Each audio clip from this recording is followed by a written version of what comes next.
So in the cup this time.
When it comes to the fight against insurance companies, large corporations, and the healthcare industry, injured victims are always the underdog.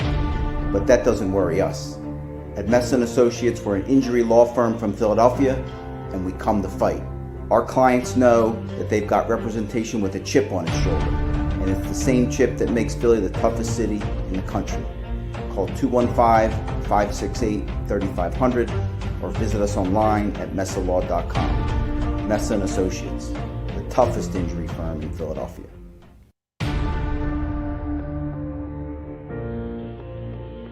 Hi, my name's Joe Messa. I'm a lawyer, and I'm also a big football fan. I'm a 25-year Eagles season ticket holder, and there's a new postgame show in town. Welcome to the live postgame show with Derek Gunn, Mark Farzetta, Devin Caney, John McMullen, and the best right tackle in football, Lane Johnson.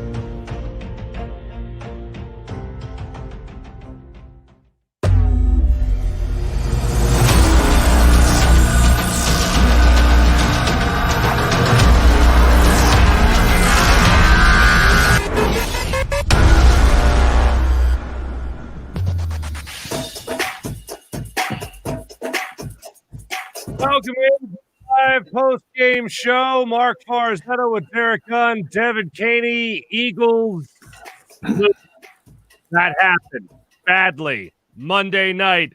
Welcome into all our viewers on 6abc.com as well as the JAKIB Media YouTube channel. Plenty of meat on the bone, as they say, when it comes to a loss like this.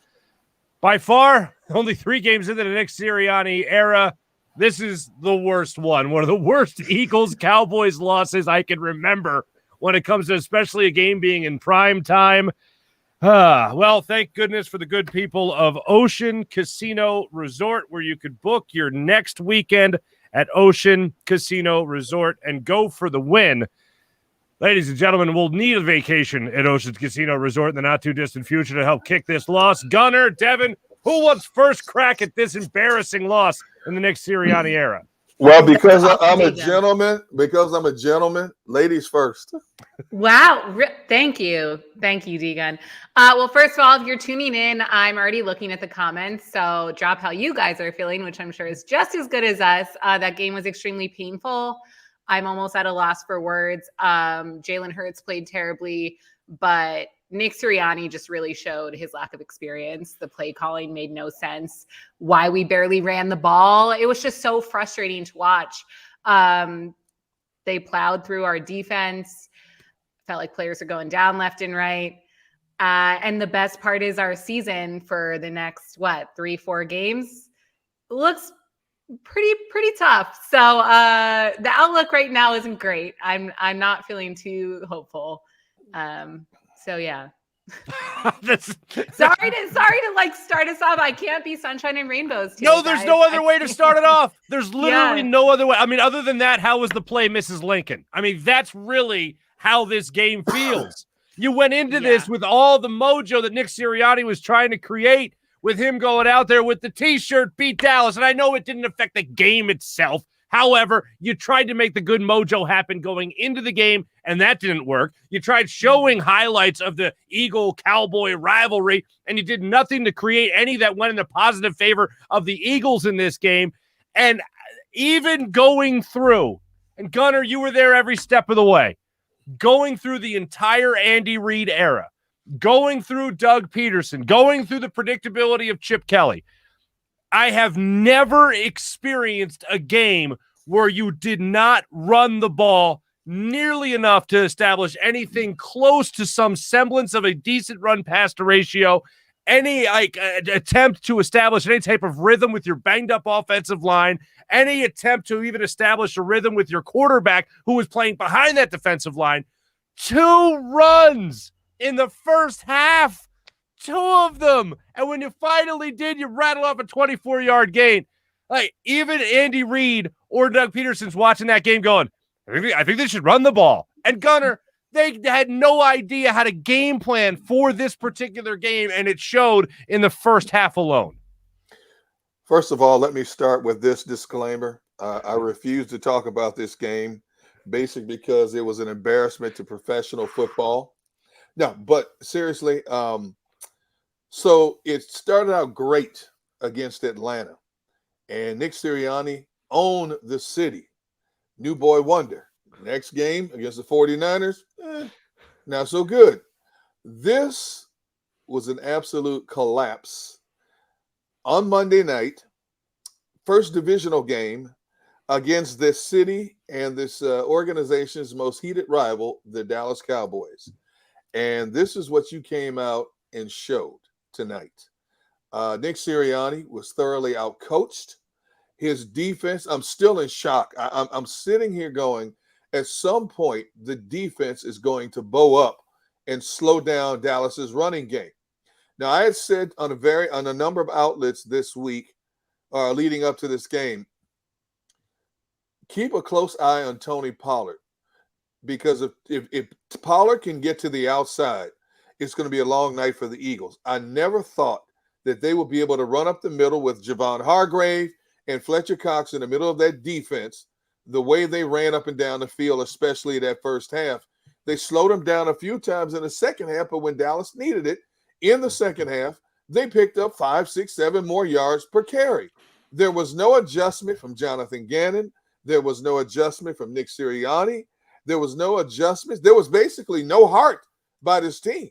You know, the biggest play for me for this team was Javon Hargrave stripping Prescott in the end zone and Fletcher Cox pouncing on it for a touchdown to make it 7-7. After that, it's all Dallas from there.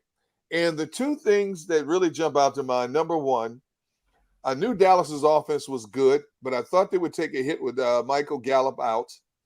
But Amari Cooper stepped in with fractured ribs and played like he wasn't hurting at all. Number 2, and probably the biggest factor here, the most penalized team in the National Football League in week number 3 of the season committed 13 penalties in this game tonight. 13 more penalties in this game tonight. And if I'm a coaching staff, I'm chewing somebody out, because this has got to stop. Being penalized the way they were was a significant part in some cases of Dallas keeping momentum on certain drives. And you have got to stop these mental mistakes. I mean, okay, the first couple of games you figure, okay, they're jacked up. You have the season opener, you have the home opener, players jacked up, players go a little beyond the whistle.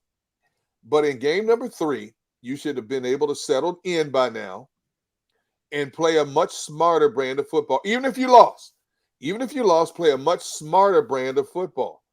And they did not. And Dallas's defense, I got to watch them twice. They had Tampa Bay dead to rights. They should have won that game.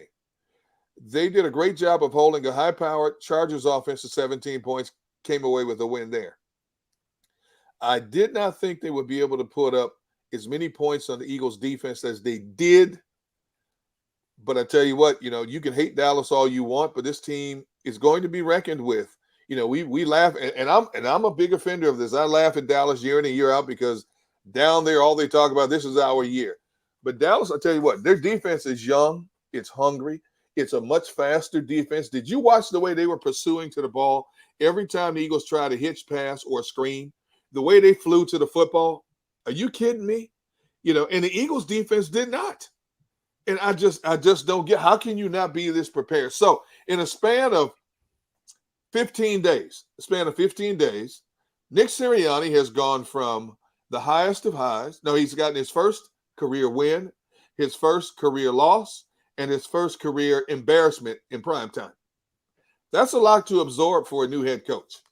Plain and simple. Well, I guess he just wants to check a lot of things off the box in the early goings of his coaching career. He did. My goodness, did he ever? But let's go to those 13 penalties, because I know we're going to talk a lot about the run, and hopefully we'll be joined a little bit later by Lane Johnson from Dallas. Hopefully he'll be joining the show. We'll also be joined a little bit later in the show by John McMullen, who will be live from the stadium as well, and Jeff Skraversky of 6ABC. He'll be joining the show a little bit later as well. We'll talk a lot about the run when it comes to that, but as far as those penalties, doesn't that immediately go back to coaching? Because when you look at what happened in the first preseason game, for instance, one of the takeaways we took away from that was this, that it looked like a team that was disciplined. They didn't make a lot of mistakes. It was clean through the first half. And we said, okay, maybe they got a good grip on all of this. And then really ever since then, even going into the season, it seemed to get sloppier as things went on, boiling over to a game like this against the Cowboys in prime time. If there's ever a game where you have to have your A-plus effort, your A game, be on top of your game, this was it. And they did exactly the opposite of that, whether it was penalties, whether it be dumb, whether it be false starts, whether it be holding when the offensive line was depleted, or whether that be the actual game plan itself of just, I mean, can you say they abandoned the run when they were never actually running the ball? Because that's what it felt like. And again, it goes down to the easiest X's and O's that you could possibly dream up as a football fan.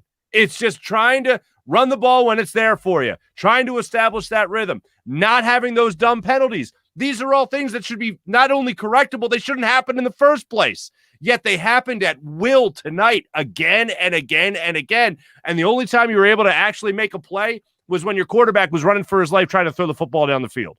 It's the only time you were able to come up with some semblance of any type of big play in this offense. You can blame a part of it on coaching. But when it comes to the penalties, but players have to be held accountable. You know the rules, you practice the rules, you talk about the rules in team meetings.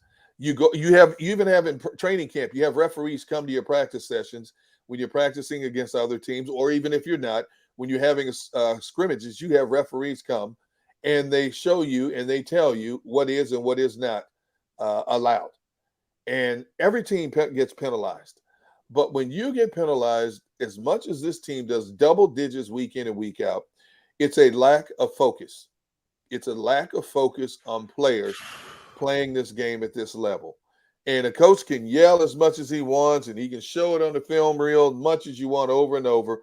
But at some point, the players themselves individually and collectively have to be held accountable and stand up and point a finger at themselves for this continuously happening. And when you look at the next 4 games coming up for this team, you play a game like you played tonight, you're going to be suffering double-digit losses 4 consecutive weeks. You don't think, even though Kansas City's struggling, you don't think Kansas City's licking their chops right now? You don't think Carolina, with that defense that they have, is licking their chops right now? Tampa Bay stumbles over 30 points a game, okay? And Vegas has shown right now they're legit. So Vegas can score and they can play defense. So you're telling me that these teams aren't looking at this part of the schedule right now? Okay, I can't wait to play this team right now. So, and you know what? I'm hopefully praying up for Isaac Seumalo. Can they be down 3/5 of the offensive line now? From what I'm being told, it is a foot injury. There's a possibility it could be a bone, a fracture, a broken bone in the foot. Still waiting to hear more on that. But now you're going to be down possibly 3/5 of your offensive line. And you couldn't even protect when you had 2/5 missing. You couldn't even protect against Dallas's pass rush. Dallas's defensive line is pushing them back all night long. All night long, they have Jalen Hurts moving off his spot, running for his life, throwing across his body, doing whatever he can just to try to make a play. Now, he made a great play at the end of the game to Greg Ward there, a meaningless touchdown. but that was Jalen Hurts all night. So now here's my big question. Has Nick Sirianni, Jalen Hurts, been exposed? And I'm not jumping ahead of myself. I'm not giving up on the team. I'm not giving up on the season. But have they been exposed as what they are? Inexperienced head coach, inexperienced quarterback. Because basically Jalen Hurts is a rookie quarterback. He's playing in his 7th game and his 3rd game under a new regime. Okay. So have they been exposed? Is there enough tape out there on this team now that the word is out? We know what Nick Sirianni wants to do. We know what we can take away from Jalen Hurts. We know how to defend their receivers to a certain degree. Remains to be seen. I'm just throwing it out there for conversation. Devin, remember when we started the season and we were listening to Nick Sirianni in the postgame press conference, and he was like, "Oh, we just started our playbook."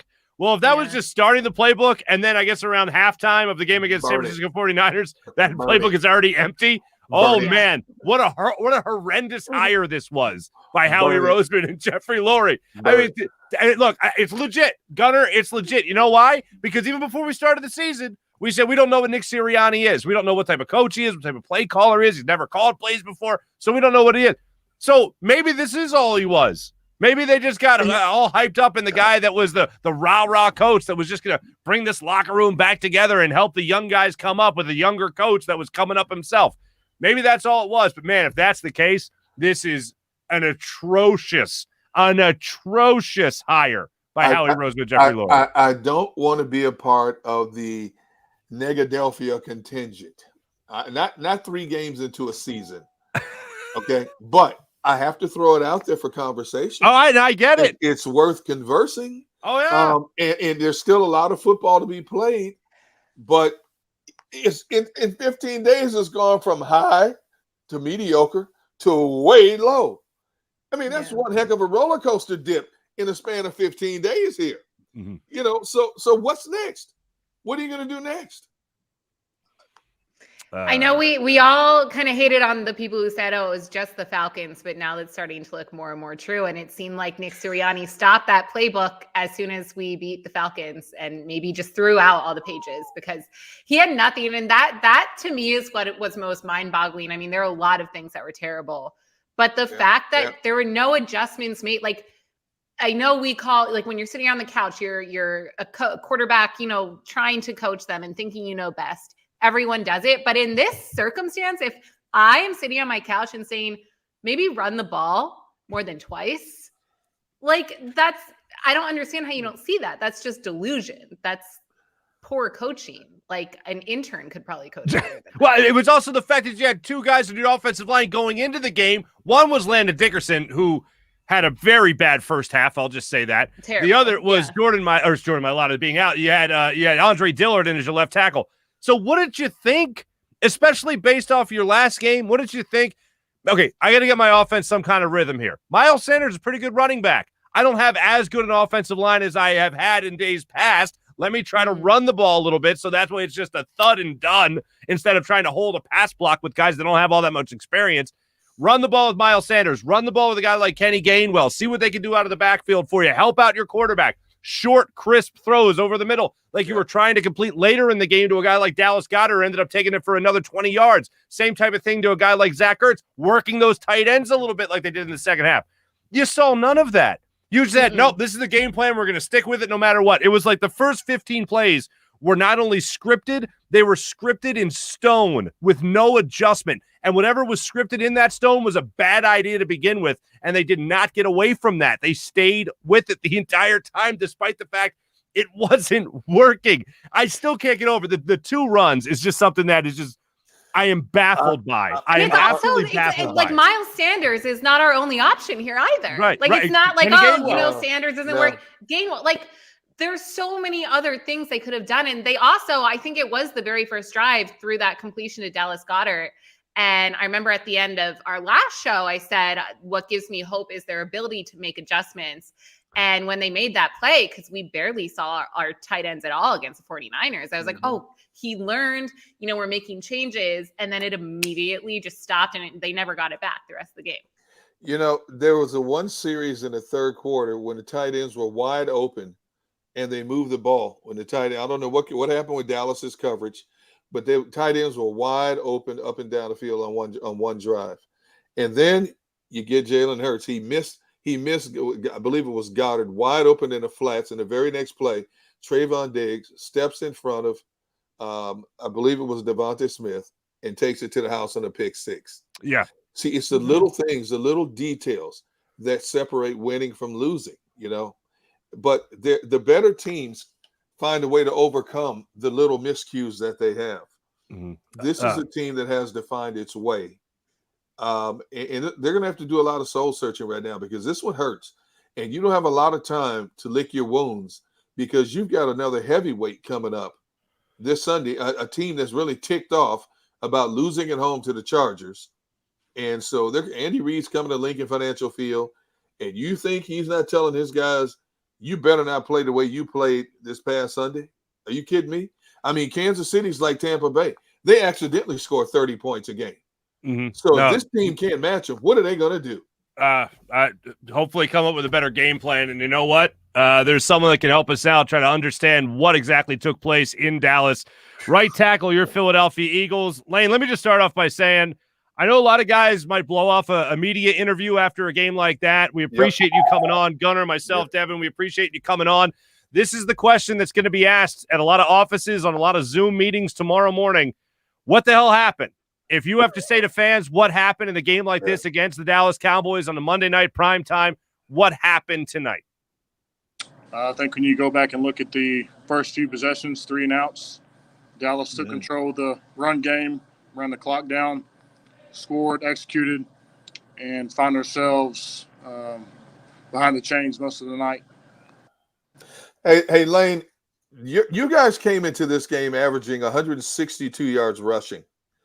How do you guys only have 12 rushing attempts? Because even though Dallas initially had the early momentum, you guys kind of get some of it back when Fletcher Cox, gets that fumble recovery. Now it's an even Steven ball game. And even if Dallas goes back up by 7 points, there's still a lot of football to be played. Yeah. And I'm looking at the stats. You have 12 rushing attempts, and your quarterback had 9 of them. I don't get it. You guys can run the ball. How frustrating is that? Yeah, we got to go back and look at the tape. Like I said, I think we were behind, the chains for most of the night, but there was times where Miles had some good runs from what I can remember. But when you get in these games like that, you get behind the chains, you find yourself throwing the ball a lot. So it is what it is. I mean, there is no excuses. And just like you said, man, we got the Chiefs. They're salty. They just lost to the Chargers, and coming to our home turf. So we got to step up in a big way. You guys went into this game missing Brandon Brooks. Landon Dickerson started for the first time. You lost Isaac Seumalo. How much did the injuries impact your play on the line tonight? Yeah, I mean, it's, during my career here, I've seen guys come in and out. I mean, during the seasons, really it's interchangeable parts, and that's why Coach Stoutland's so valuable, getting these guys ready. Herbie, came in, played. Dillard came in and played well.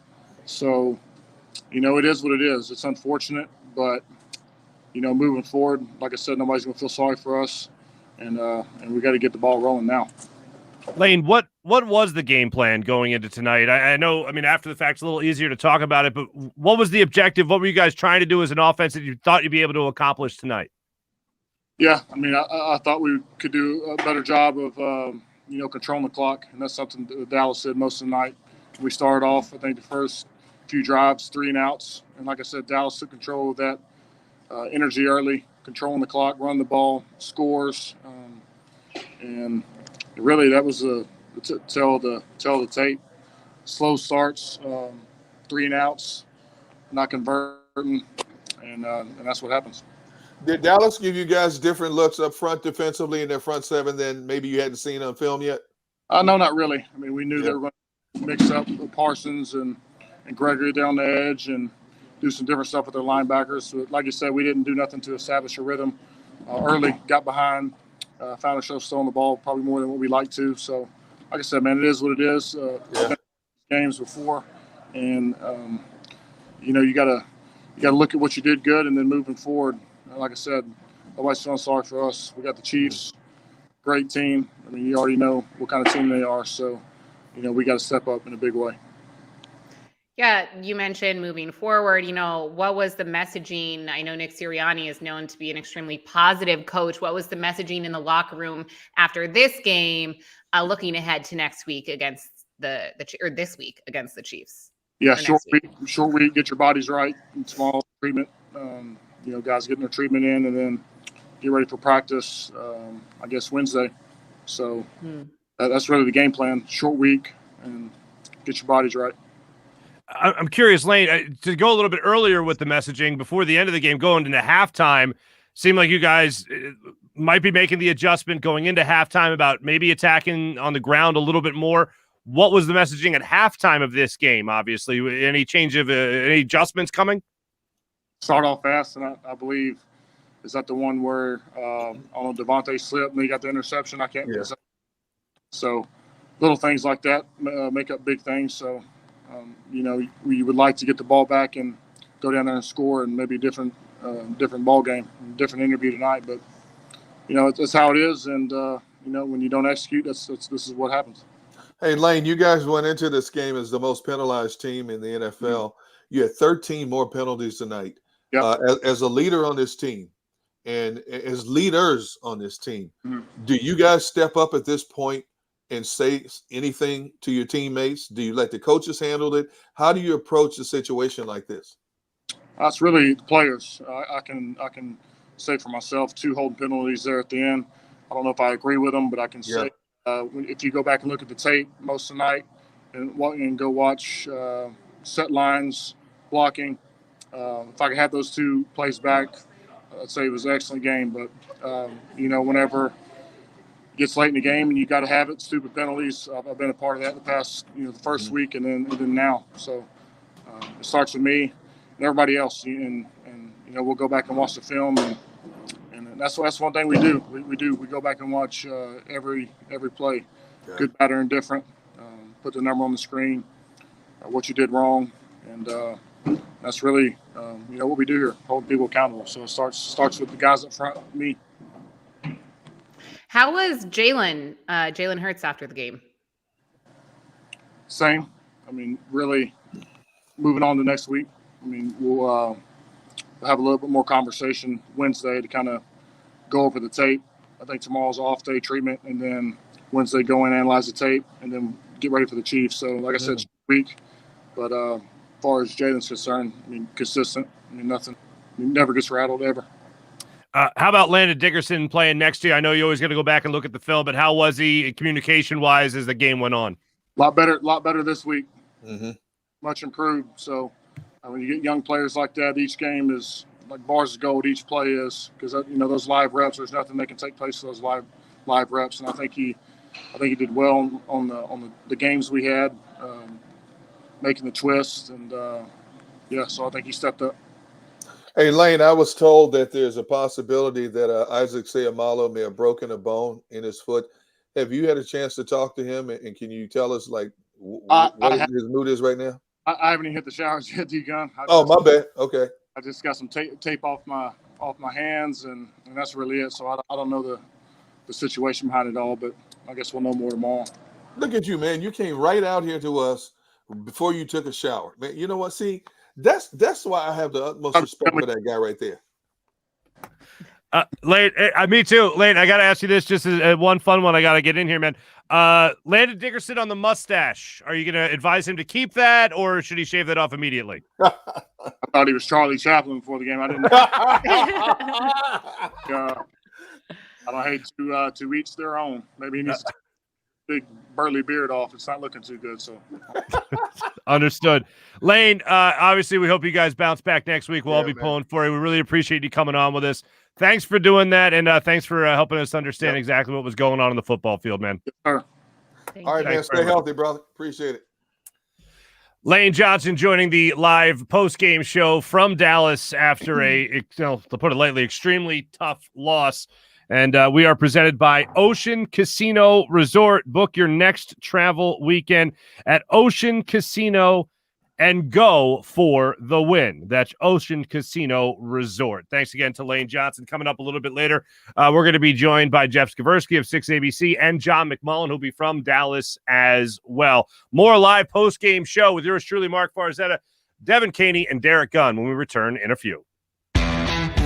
Go for the midnight dares. Go for the memories. Go for the view that goes on forever. Go for the bubbles in your bathtub and in your drink. Go to bed whenever you want. Or don't. Go for him. Go for her. Go for the win. Go to Ocean Casino Resort. Book your trip at theoceanac.com. At Stateside Vodka, every new customer gets the world's best rocks glass. Free.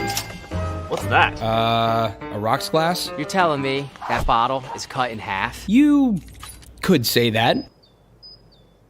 Holy shit. Glasses for cocktails, right? It's for this, this, and that. Is the length of the glass equal to your... You betcha. But is it made out of... Glass? Okay, but is the rip... Smooth? Will you stop doing... That? I'm the professional here. And you're telling me I can get one of these glasses for free? That's right. One free rocks glass per customer with each first-time purchase of Stateside Vodka. All from the company that's highly awarded. 0 carbs, 0 sugar, and deliciously tasting vodka. So good, it just disappears.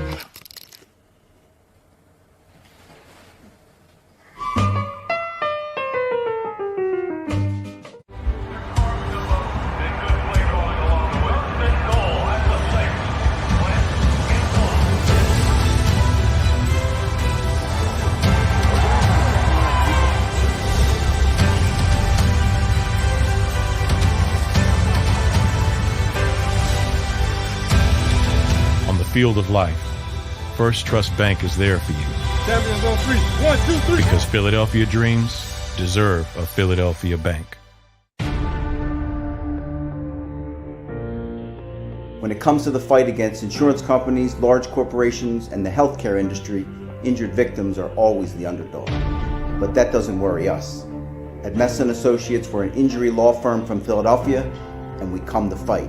Our clients know that they've got representation with a chip on its shoulder, and it's the same chip that makes Philly the toughest city in the country. Call 215-568-3500 or visit us online at messalaw.com. Messa & Associates, the toughest injury firm in Philadelphia. Go for the midnight dares. Go for the game. Go for the hits. Go for the fans. Go for the win. Go to Ocean Casino Resort. Book your trip at theoceanac.com. The live postgame show is powered by IBEW Local 98.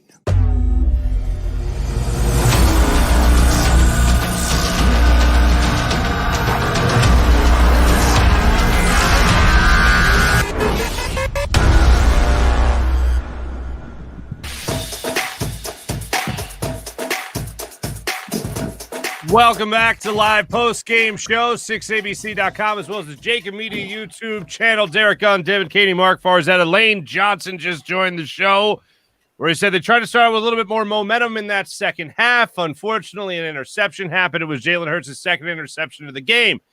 Let's jump on those interceptions for just a second here. 2 by Jalen Hurts in the game tonight. One was the deep ball that was just not deep enough that was thrown to Jalen Reagor, I believe, was trying to run the seam down the sideline there. And unfortunately, wasn't able to come up with the football because it was underthrown. At least that's what it looked like to me by Jalen Hurts. Let's go around the horn as far as a ruling on that one goes. Just didn't get enough air under it there, Derek Gunn? No question it was underthrown. And now the question is going to come into play about Jalen Hurts' arm strength or lack of arm strength for that matter. But I thought Dallas did a good job of playing that play, of defending against that play.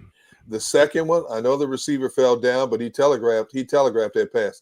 If you look at how Trayvon Diggs broke on that ball, he knew exactly what was coming, and Trayvon Diggs, I love watching that kid in college.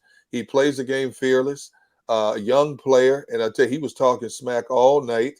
At one point, when they tried to out and up, I believe he went over to the sideline and said something to Nick Sirianni about, don't even try that mess on me. But when you play the game at this level, you have to have a certain amount of self-confidence within you, and he exhibits a lot of confidence. But these are learning tools, and I can't emphasize this enough, and I've said this time and time again on this broadcast. I'm judging this team based on progress. I know a lot of people look more at the L's and W's, but I'm looking at individual and collective progress. And I think since that first game, we've seen both Nick Sirianni and Jalen Hurts regress instead of making progress. And, now it's going to get even tougher because you got a short week against a high-powered offense and then another tough opponent and then another tough opponent before you get to Detroit. And mark my words, Detroit is not going to be a pushover, And so you better hope, number one, you can stay healthy because now we're looking at more injuries. I mean, a lot of teams are getting hurt. Now you lose another lineman. Now your confidence has been rattled. Now you're going to have the entire city questioning you as a play caller, as a quarterback, as a team, as a defense, so on and so forth. Seen it time and time again in all my years of covering football. How do you respond to this adversity now? First of all, don't wear another beat anybody t-shirt, even though it's all fun and games. Don't do that. I've always said, if you need extra motivation as a player in the National Football League or any professional sport to get jacked up to play a game, then you're in the wrong profession. And for the most part, players don't need. But some players take that stuff to heart. And I guarantee you the Cowboys were sitting on this, beat Dallas t-shirt stuff, for whatever the case may be. They probably put it up on their lockers, circulated it. And I know the media down there, blew it up, all week leading up to this game. But see, that's another learning tool, Be careful of what you say, what you wear, how you do it, when you do it, where you do it, because in this social media world we live in today where nothing is secret anymore, by the time the story is told 20 times later, there's 20 different versions of the story. Okay. And so you got to be careful, take care of your stuff in-house first, because you got a lot of mess to clean up now in-house instead of, making jovial, how do I want to say, jovial expenditures. Yeah, so pick my word carefully. Yeah, there. I was like, what are you cooking up over there? Whatever it is, it's a negative one. Yeah. Why? Why? I'm negative now? No, I'm accurate, man. How are we supposed to be positive? I'm trying to I'm trying to leave Lane Johnson on a positive note after all this stuff that we just watched and asked him about. Yes. And the only positive thing I was like, hey, that Landon Dickerson mustache was pretty wild.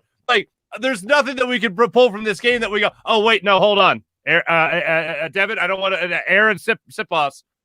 Yes. That's the one positive. How about that punter? MVP. Yes, my MVP, Sipos the punter, my one bright spot. When all hope is lost, we have the Eagles punter. This is what we got. This is why we played the 2021 season. This cannot be happening right now. It cannot literally, he's the only person who you can say had, I don't even want to say a flawless game, but a good game. Perfect. He punted a perfect game. I will say that much. But in all seriousness, Gunnar, whenever people say yes, the bulletin board material doesn't matter or you shouldn't need that motivation, right?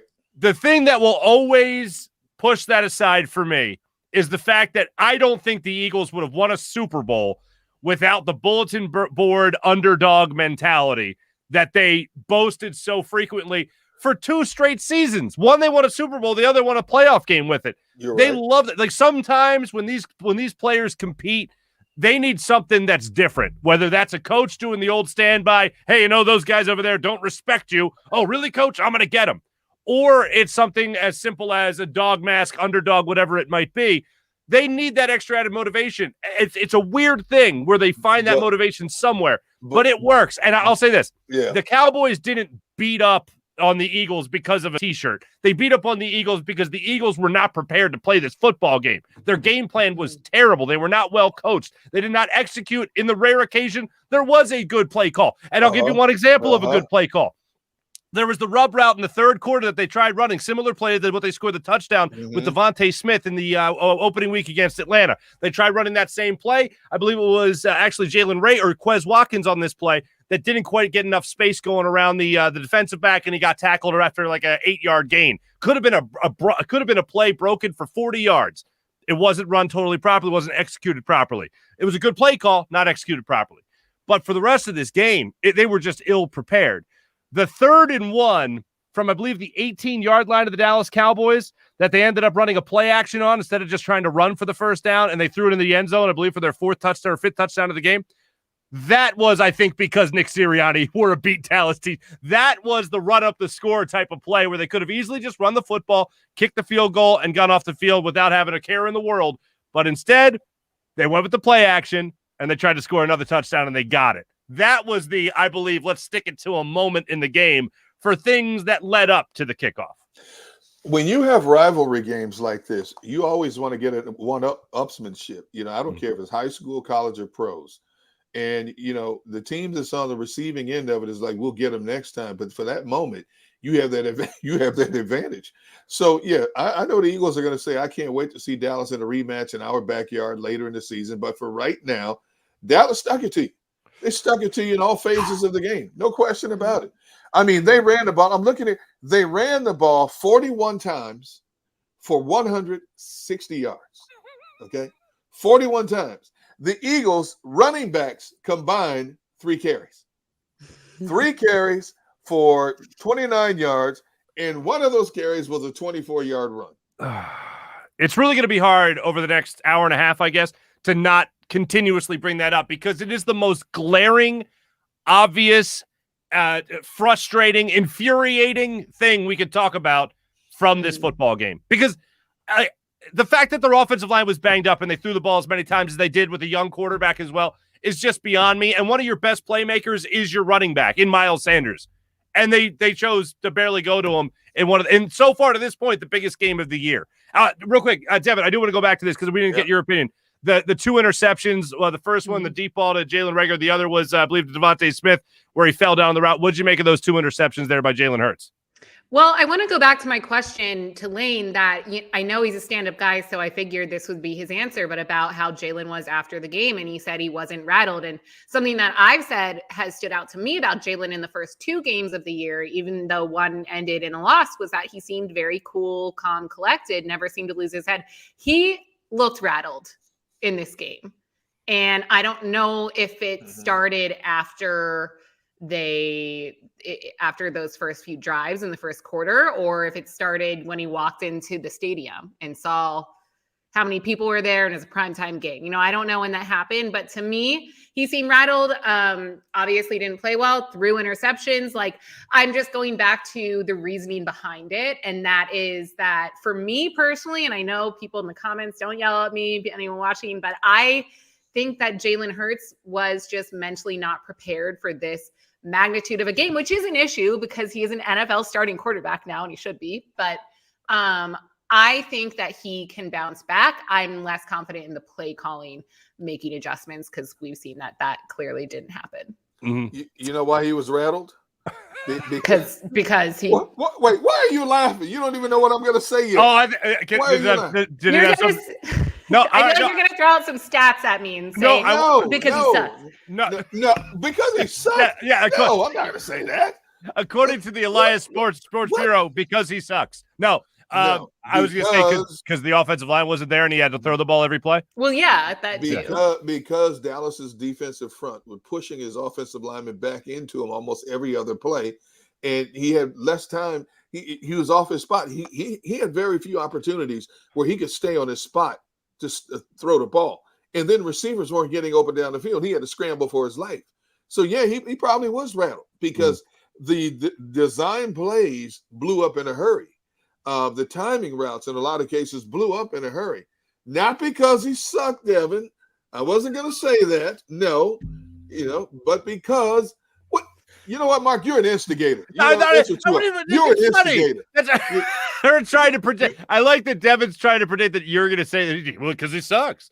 Like I just said, for whatever reason. I don't even use that word. Which pick it was, which is sad to say. But I need to go back and watch. But there was one, and then they showed him on the sideline, and he turned to, I don't think it was Sirianni, and he said, and he said, "What happened?" Yeah. Like you threw an interception. Like that's what happened. Yeah, And he, you know, people Sorry, on Mike, go social media, when I said, you know what, great anticipation by Trayvon Diggs, you know, some people said, oh, he fell down. Let me tell you something. If Devontae hadn't fallen down, Trayvon still would have picked that pass off the way he jumped that route. He still was going to be on top of that pass.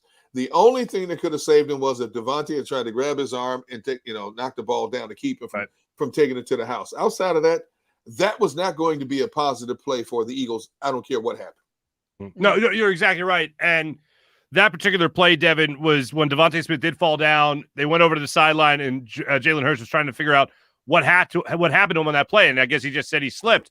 But that is the play that Gunnar was also talking about, where, your receiver slipped, so it looks like the obvious thing is, receiver slipped. You can't do anything on that. Right. If you see Diggs, if you go back and you watch, and they showed, it wasn't necessarily all 22 angle, but it got everybody on the field. Diggs breaks for that ball when he sees Jalen Hurts is not moving his eyes. Jalen Hurts is staring, telegraphing the pass, basically. Diggs starts to break on the ball before the ball is even thrown. So he knows what's coming based on the quarterback's eyes. He does a great job of reading the play. So the play was right there to be had, and they took full advantage of it. Look, if Smith stays on his feet, maybe it's not an interception, maybe it's a drop. But either way, he was all over that because he was reading the quarterback's eyes. That part of the play is on Jalen Hurts. That's where he can make a better throw or at least make a better play in that particular scenario. So I do look a little bit at Jalen Hurts for that same throw. We have a first, guys. We have a first on the live post-game show. What would that be? Here on the JAKIB Media YouTube channel, as well as 6abc.com. Our brother in ABC-ness, Jeff Skraversky, joins us. Jeff, how are you, man? What's up, guys? I'm trying to fix the camera. It's all. I'm new to this, so. No, Jeff, thanks for joining us. You've never been on TV before? Is that it? Clearly, I have never been on TV. Have you seen me? Jeff, hey, man, you've been covering the Eagles for a long time, brother. This is a rough Eagles-Dallas game to take in, no doubt about it. Obviously, even on Monday Night Football, especially here. What did you make of this game tonight by the Eagles? You know, I kind of go back to even last week. I'm questioning a lot of the play calling and a lot of the decision-making by the head coach. And I hate to do it so early into his tenure and so early into the season. And I'm not a big guy at picking apart coaches, but I just don't understand really tonight. Look, I know you fall behind early, but you know, your first 7 plays are all pass plays. And I know they want to try to take advantage of the Cowboys, who coming in struggled the first few games, giving up a lot of yards in the passing game. But to not give Miles Sanders the ball at all to start the game seemed a little strange to me. And then obviously it snowballed. And I don't want to blame that on this entire, game and why they lost, but it just seems a bit odd. And then the other big thing for me was, why did they not call a timeout? The Cowboys, why did they call a timeout at the end of the first half? I was taking off anything. Again, I'm new to this. I don't know what I'm doing. It was Nick Sirianni hacking your system. Don't worry. Yeah, the Eagles are trying to shut that down. No, so my other issue was on the Dak Prescott second touchdown. It was that 13-play drive, and the Eagles defense looked gassed. They looked slow. And I'm saying to myself, they have 3 timeouts in that position. Why not call a timeout here? It looks like the Cowboys were just beating them down. The Eagles' offense has barely been on the field. Call a timeout. They didn't do so. And that, to me, I was wondering, hey, why don't you just call a timeout just to kind of, get some composure and gather yourself? See, the best way to slow down a team's momentum, especially when you're playing in their domain and it's their home opener after playing 2 rough road games, is to go to your strength offensively.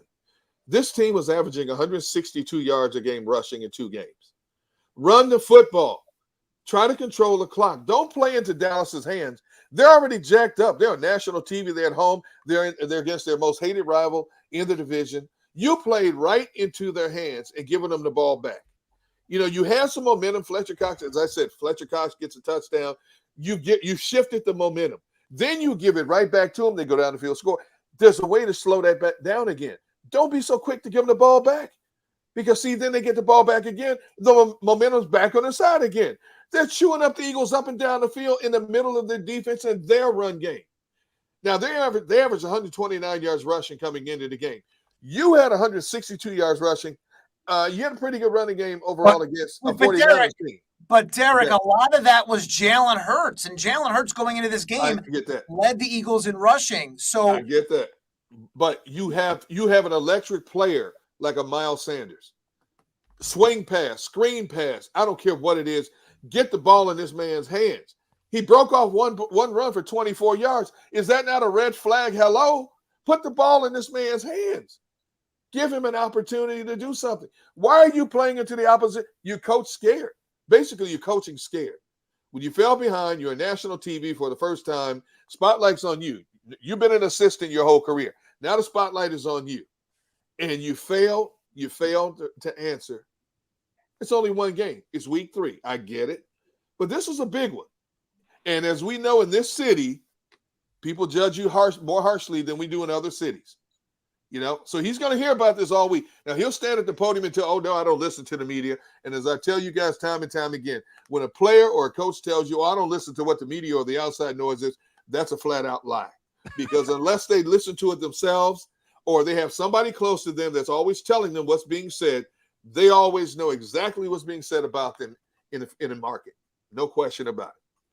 You know, the only thing I can think of is why they don't go to the run early is, again, coming in, the Cowboys were the second worst in the NFL against the pass. Now, I know it's only 2 games in and yada, yada, yada. But, look, I agree with you, Derek. Why not get the ball to Miles Sanders, especially you have Andre Dillard in there at left tackle. He has struggled in camp against the pass. And you also have Landon Dickerson. Look, I don't know. We're not in those meeting rooms, but – you fall behind, but again, after the Fletcher Cox situation, and he comes up with that touchdown, the 3rd of his career, why are you not going to the run there? And exactly. Try to also keep your defense off the field. And look what happened when you did give Miles Sanders the ball.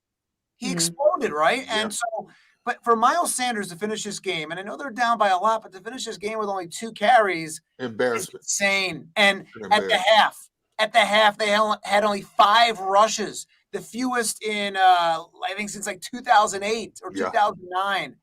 I mean, and look, we always harp on why don't the Eagles run the ball, whether it was Doug Peterson or Chip Kelly or Andy Reid. I mean, this has been going on for years, but today seemed to really stand out. Yeah. Did he address that in the presser? I mean, I know you were probably just in there with Nick Sirianni. I'm assuming someone asked him about it. It was the first question. Yeah, and so it was exactly the first question was, why did you not run the football a little bit more? And it was about Miles Sanders. Hey, why does Miles Sanders only have 2 rushes? Did the game dictate that? And, Sirianni kind of danced around it and kind of said, we have to be better there. But he did kind of say that the game dictated that to a point. And, I would disagree with that, especially to Derek's point, coming off that touchdown by Fletcher Cox. Why not run the ball on that following drive? Yeah, I would disagree with that as well, strongly. It should be part of your game plan. Yeah, and I just think game plan wise going into this, knowing what you're going to be missing on your offensive line, I think the obvious thing to do is try to establish that rhythm. And you do that by running the football. You don't do that by pass. That doesn't establish an offensive rhythm overall, and it doesn't help out your offensive line. Jeff, no, you're around the team a lot, obviously, at the NovaCare complex. We could talk a lot about the Beat Dallas t-shirt, and we've mentioned it more than once already, but overall attitude being around these guys is leading up to this game.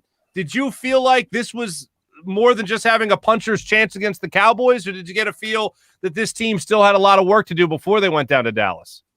My feeling coming into the game was that the Eagles are going to win this game, and that goes to show you how much I know. Absolutely zero. So I thought they were going to win this game. I really did. I just sensed confidence around this team. I sensed it from Nick Sirianni.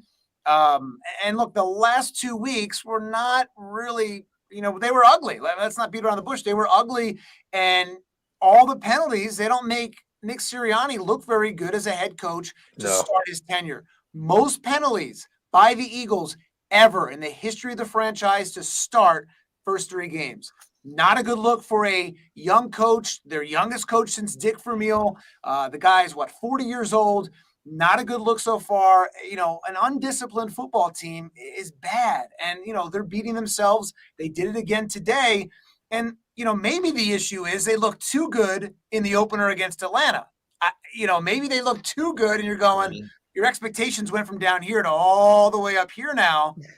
Perhaps. I always worry about that, though. Whenever we win an early game, especially with like a new team where we didn't know what to expect and everyone was all excited, I kind of in the back of my mind, I was pleasantly surprised, but was also like, oh no, you know, we have a pretty tough schedule coming up. Is it just going to kind of crash from here?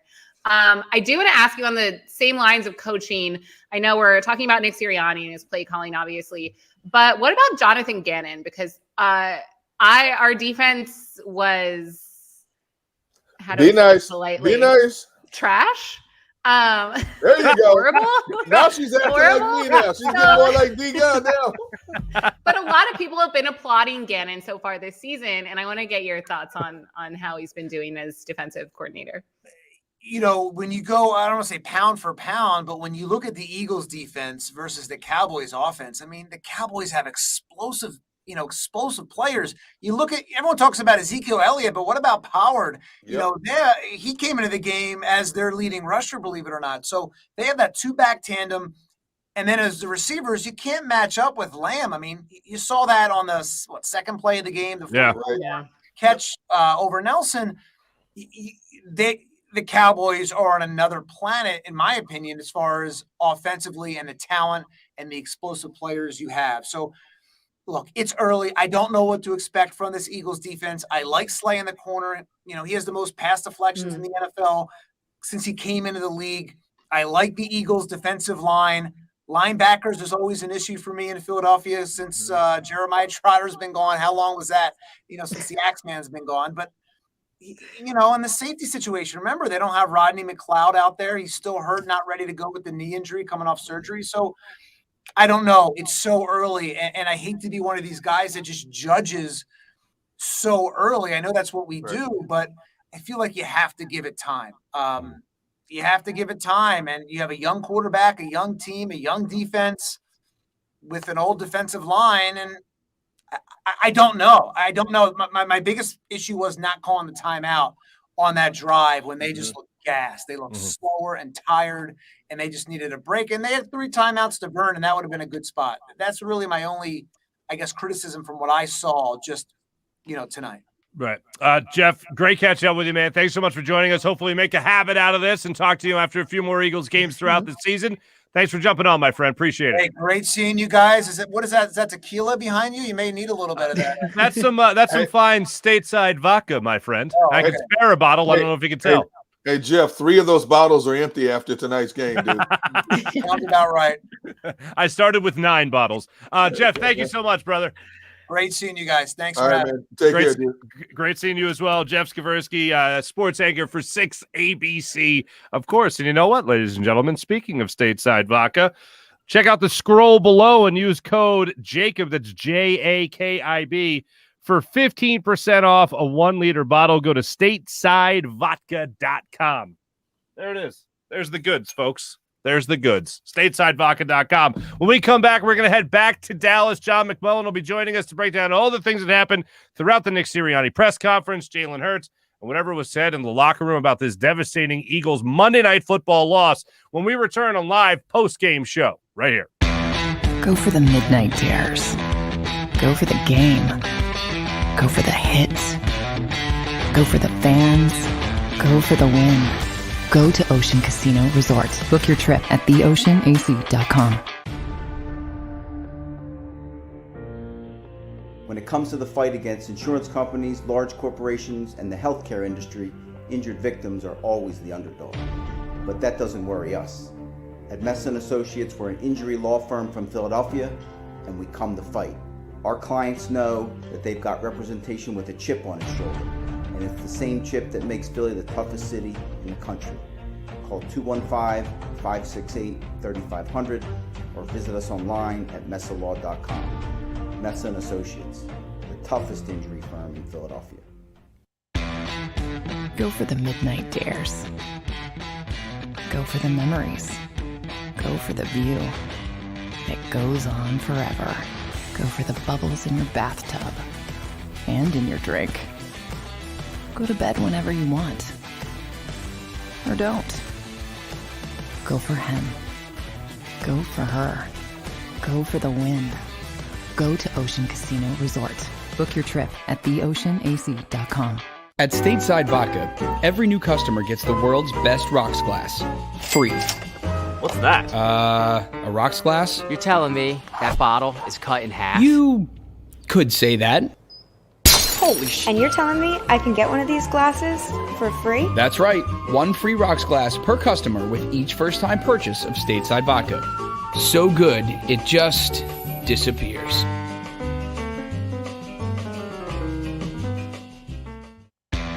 Go for the midnight dares. Go for the game. Go for the hits. Go for the fans.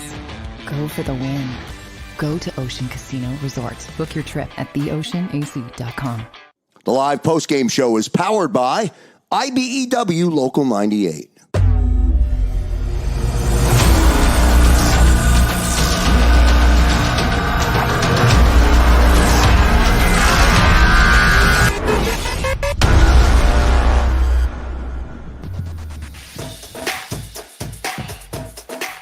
Welcome back. Live post-game show to our audience on JAKIB Media YouTube channel as well as 6abc.com. Mark Farzetta, Derek Gunn, Devin Caney, our thanks Jeff Skraversky for joining us just moments ago to talk all things Eagles and to help further explain what the heck happened in this loss tonight.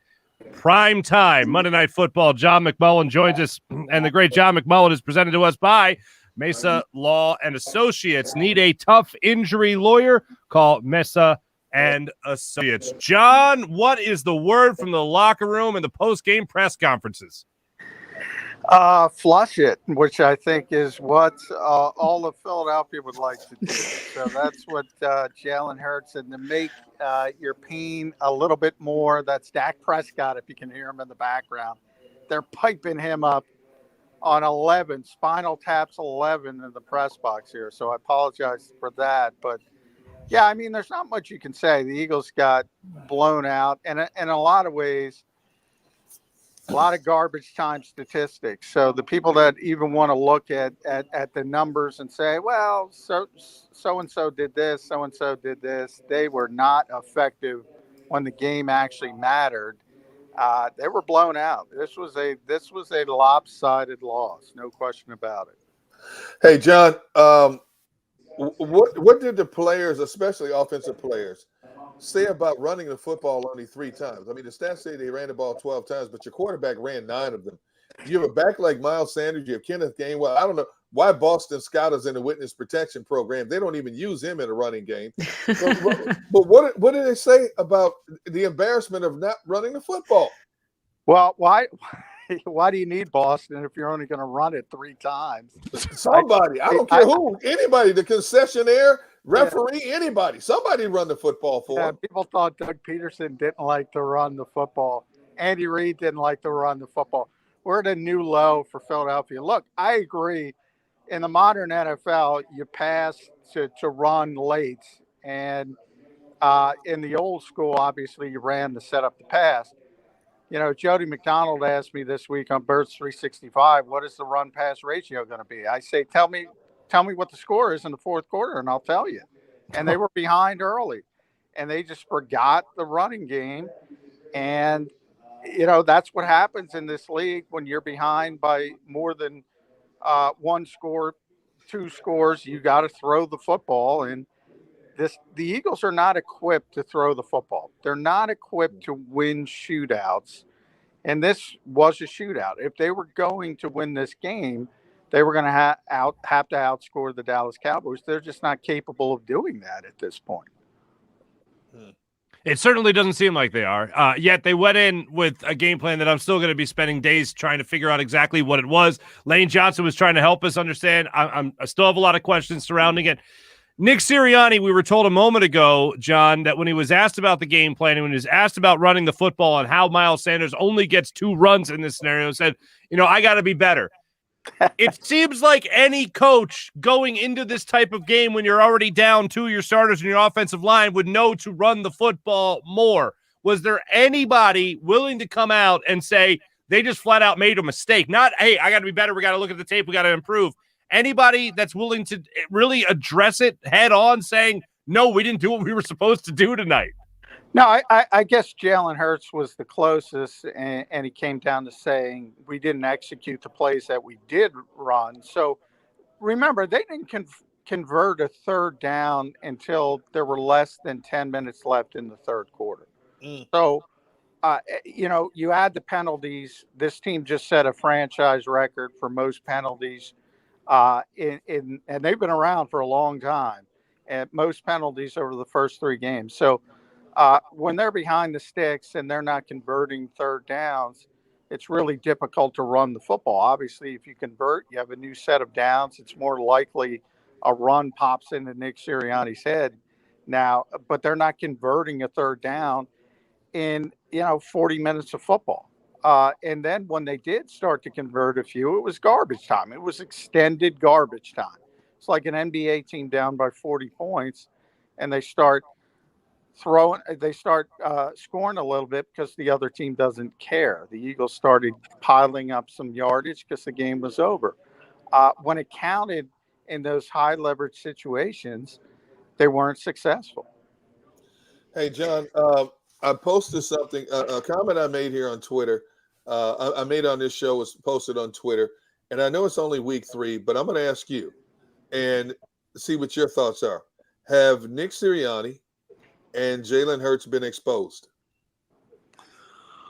It's a good question, Derek. I don't know if exposed is the right answer. I had been talking about this Dallas game being the first game with Kansas City coming up, Tampa Bay, and a couple of weeks after that.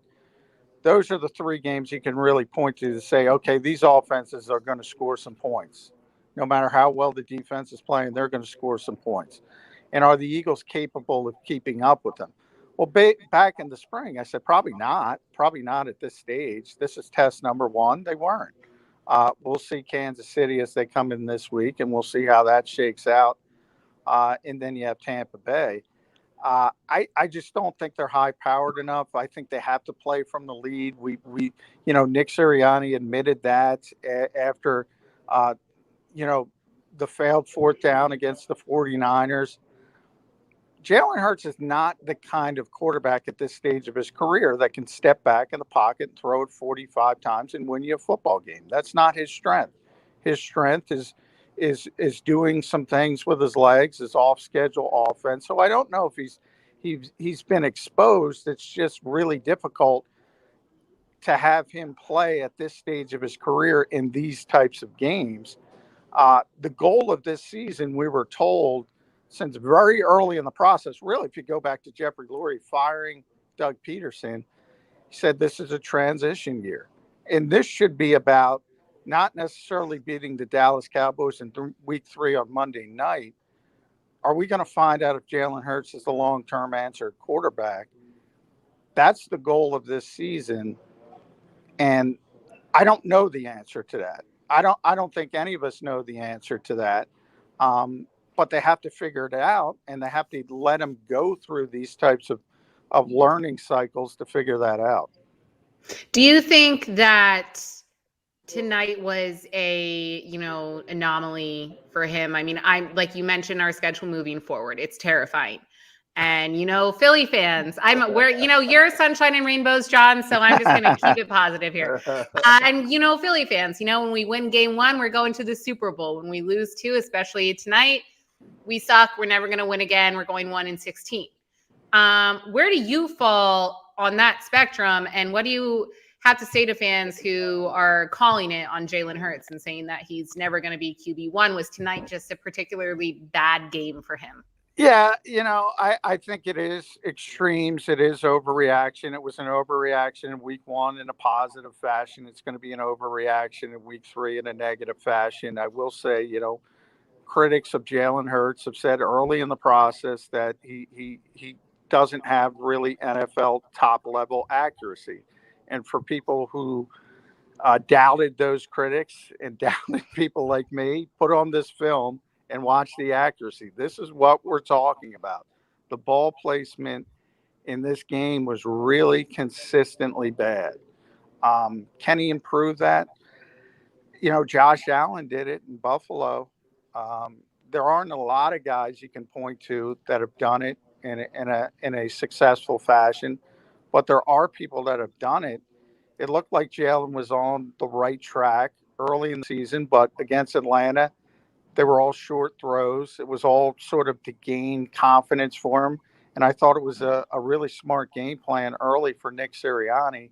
And since then, he tried to take advantage of San Francisco because they were down their 2 starting corners. And in this game, he kind of knew he was going to have to outscore the Cowboys. And from that first underthrow to Jalen Reagor, and that was badly underthrown, it was just a bad night for Jalen Hurts. And, to his credit, he said, flush it and move on. That's all you can do.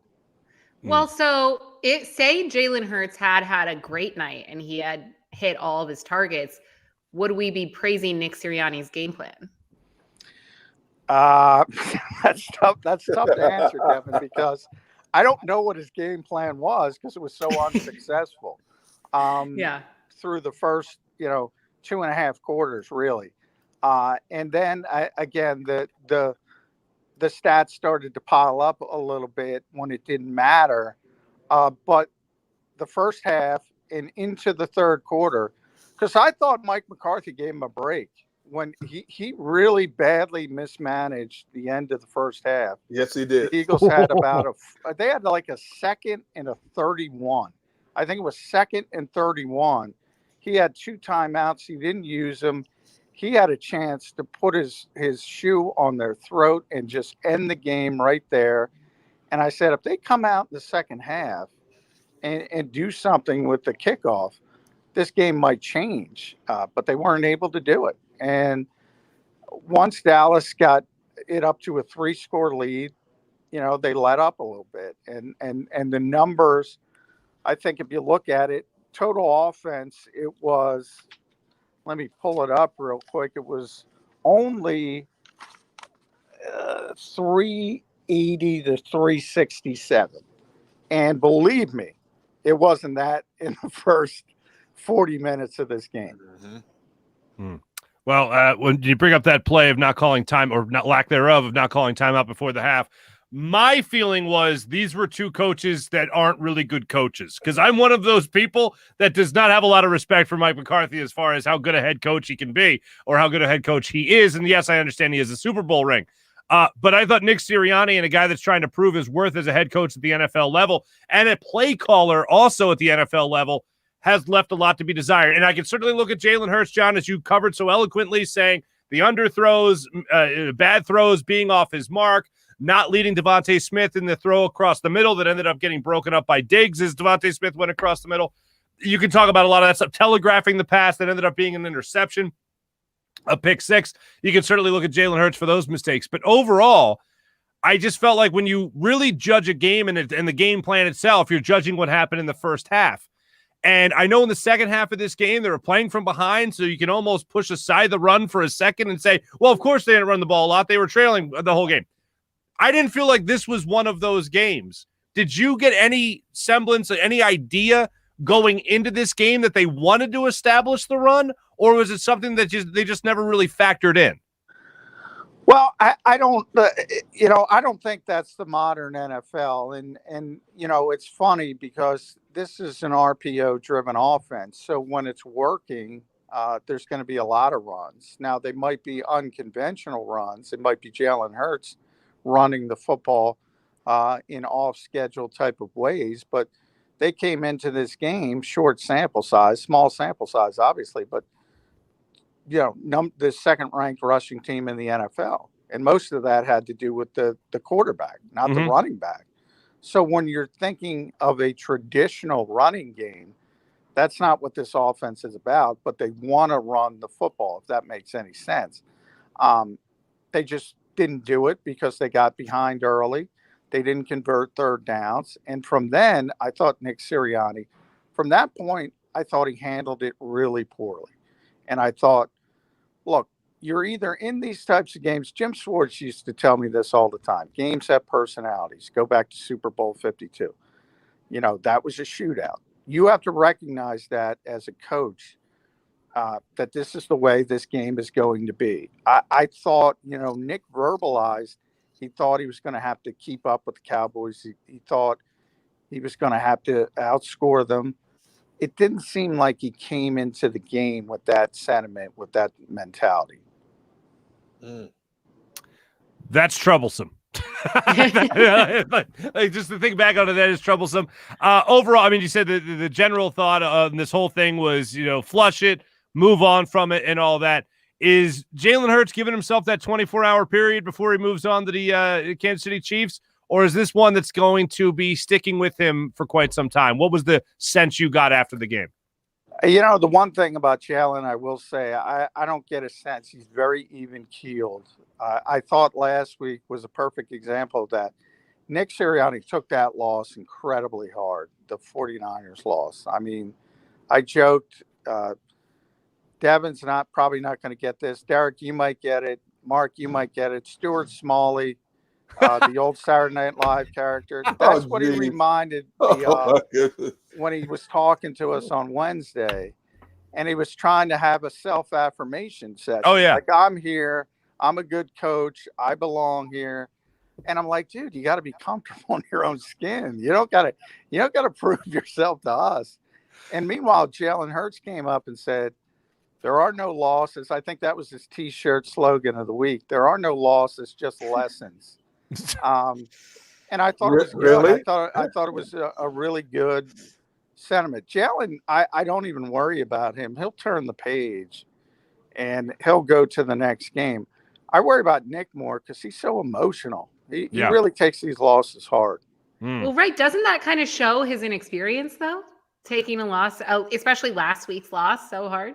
I think it does, because if you look at, you know, the great coaches in this league, whether it's Bill Belichick or Andy Reid, who hopefully is okay and hopefully will be back this week, and Bruce Arians and Pete Carroll, guys have been around forever and had tremendous success. Guess what? They've all lost a lot of football games. Mm-hmm. So they're coming, and you got to deal with them. And it's not fun, but you got to be able to move on and flush them and get to the next game. Hey, John, did you guys get to talk to Miles Sanders to ask him how he felt about only touching the ball 5 times? No, I wish. And, you know, at that 2 times, Miles Sanders running the football. That's ridiculous. I don't even know how that's possible. I had to double check it after the game, because he did touch it a couple times in the passing game. Right. He had 5 total touches, 2 runs and 3 catches. And I mean, you know, people used to kill Doug Peterson, obviously, for not running the football. You have this old school mentality in Philadelphia: run the football, run the football, run the football, which Jeffrey Lurie does not want to do, by the way. But nonetheless, I mean, this is a new low for Andy Reid, for Doug Peterson, to have your lead back, who's a pretty good back, run it only 2 times, even in this type of blowout loss, is just not acceptable. Yeah. John, you and I think very much alike, which in a way it worries me. But as well it should. Yeah, right. The Stuart Smalley thing, I think, is spot on. I think Miles Sanders is an extremely talented running back. What I'm really looking forward to is one day a coach giving him those numbers, those stats that will support that theory, because I think he can be a playmaking running back. I think he has proven he can be a playmaking running back when given the opportunity. No better example than he actually gets a handoff tonight and takes it 24 yards. So I'm eagerly awaiting a coach that will believe in him enough to not, of course, center the offense around him, because, as you said, modern NFL, that's not the way they do it. But if Nick Sirianni is really the type of guy that is going to coach to the players that he has and not fit those people and wedge them into his scheme, then maybe the RPO game, maybe that ain't it. Maybe actually handing the ball off, maybe something very simple. Handing the ball off to a guy like Miles Sanders would actually benefit this offense more. Well, I think, if you ever get to the point where Jalen Hurts isn't the quarterback, I think you might get to that point. You might get to that situation. But if Jalen Hurts is going to be the starting quarterback, you got to take advantage of what he does well. And that's the RPO game. And it's going to be RPO driven. And it should be, by the way. It should be. And in theory, that should help Miles Sanders, but you got to run the football occasionally. So you got to call that. You got to execute it. You got to convert a third down. But it is ironic that one of his 2 runs did go for 24 yards or whatever it was, and they stayed away from it from that point forward. Unbelievable. But, I always defended Doug Peterson a little bit because I do think people were skipping steps with Miles. I always call him, he's a great runner in my estimation. He's not a great running back. And even great runner, maybe the better description is explosive runner, because he's a home run hitter, right? He's the guy who's going to go 70 yards. But he's also, the old adage in the NFL, if it's blocked for 4 yards, get me 4 yards. And too often, Miles will try to kick it out and hit that home run. He drops the football too much. He's not a great pass protector. He fumbles it. So I kind of defended Doug Peterson because there are times you can't have Miles on the field because he's doing some bad things, but not like this. Not like this. Right. And John, real quick, last thing, I just want to end on a positive note with you. Apparently you have your own fan group. I'm trying to find his name here. The McMullen Mafia? Yeah, McMullen Mafia. How about that? I saw that. Yeah, Birdman 990. McMullen Mafia. John, did you know about your own mafia? I did know about it. I try not to get, I don't get a big head. You guys are the billboards. I Nobody wants to see me. I have no comment. You got another shout out, McMullen Mafia again. Yeah, I'm sure there you go. They would love for you to have your own. Yeah. John, you know what? Thanks for joining us because you're good enough, you're smart enough, and doggone it, people like you. That's right, Mark. I got to go look in the mirror right now. Jeez. John McMullen, thank you so much, my friend. Great catching up with you. All right, thank you. Appreciate it. John McMullen joining us right there post game. And Devin, be honest. Are you aware of Stuart Smalley, the old SNL thing? I'm not. I was about to get really offended when he said that. I'm like, oh, bet. I know I'm going to know this reference. And then, I had no idea. I'm going to Google it, though, next commercial break. Google it. And then I believe the one with Michael Jordan is the best one. No, actually, forget that. Charles Barkley. Charles Barkley is definitely better. What's the name? Smalley? Stuart Smalley. Yeah. Okay. Yeah, Al Franken. Okay. Before he was a senator or whatever the heck he is, I don't know, whatever. He's a politician now. He was on SNL. So there you go. Okay. Thanks again to John McMullen for joining us. We're going to be back with some more fine Eagles conversation and trying to break down and understand what happened. Derek Gunn, we're going to put you in your expert chair, which is obviously where you belong all the time when we come back right here on the live post. What does that even mean? It means you're the expert. It means you're the expert. Okay. Whatever you say. And all I can tell people is how great Ocean Casino Resort is. Book your next weekend at Ocean Casino. It is fantastic, and go for the win. Book your next weekend at Ocean Casino and Resort. Go for the win. We'll be back with more live post-game show in just a few. Go for the midnight dares. Go for the memories. Go to get your spin on. Go to get your spa on. Go for the bubbles in your bathtub and in your drink. Go for the stakes and the steak. Go for him. Go for her. Go for the win. Go to Ocean Casino Resort. Book your trip at theoceanac.com.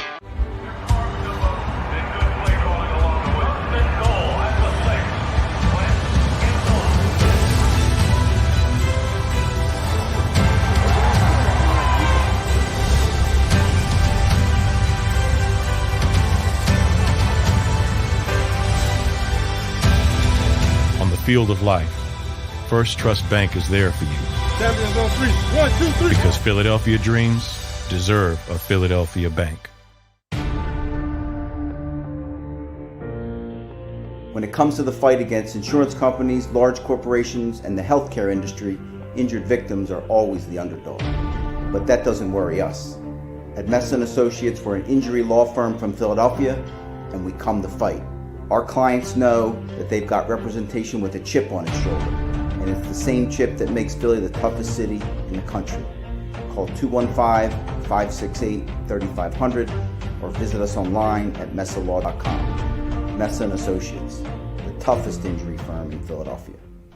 At Stateside Vodka, every new customer gets the world's best rocks glass, free. What's that? A rocks glass? You're telling me that bottle is cut in half? You could say that. Holy shit. And you're telling me I can get one of these glasses for free? That's right. One free rocks glass per customer with each first-time purchase of Stateside Vodka. So good, it just disappears.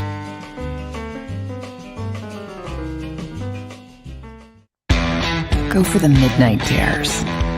Go for the game. Go for the hits. Go for the fans. Go for the win. Go to Ocean Casino Resort. Book your trip at theoceanac.com. The live postgame show is powered by IBEW Local 98.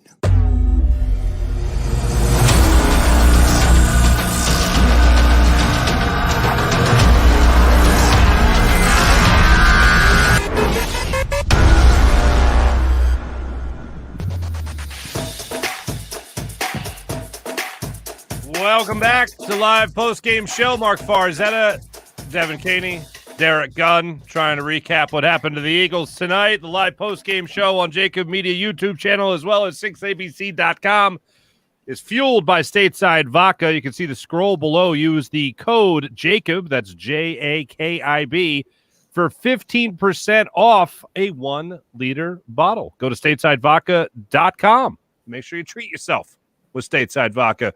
Gunner, you've mentioned before on the show earlier before we spoke to Lane Johnson and Jeff Skraversky and John McMullen there about what if this is the end of the playbook for a guy like Nick Sirianni and this Jalen Hurts offense. What if this is the end of that playbook?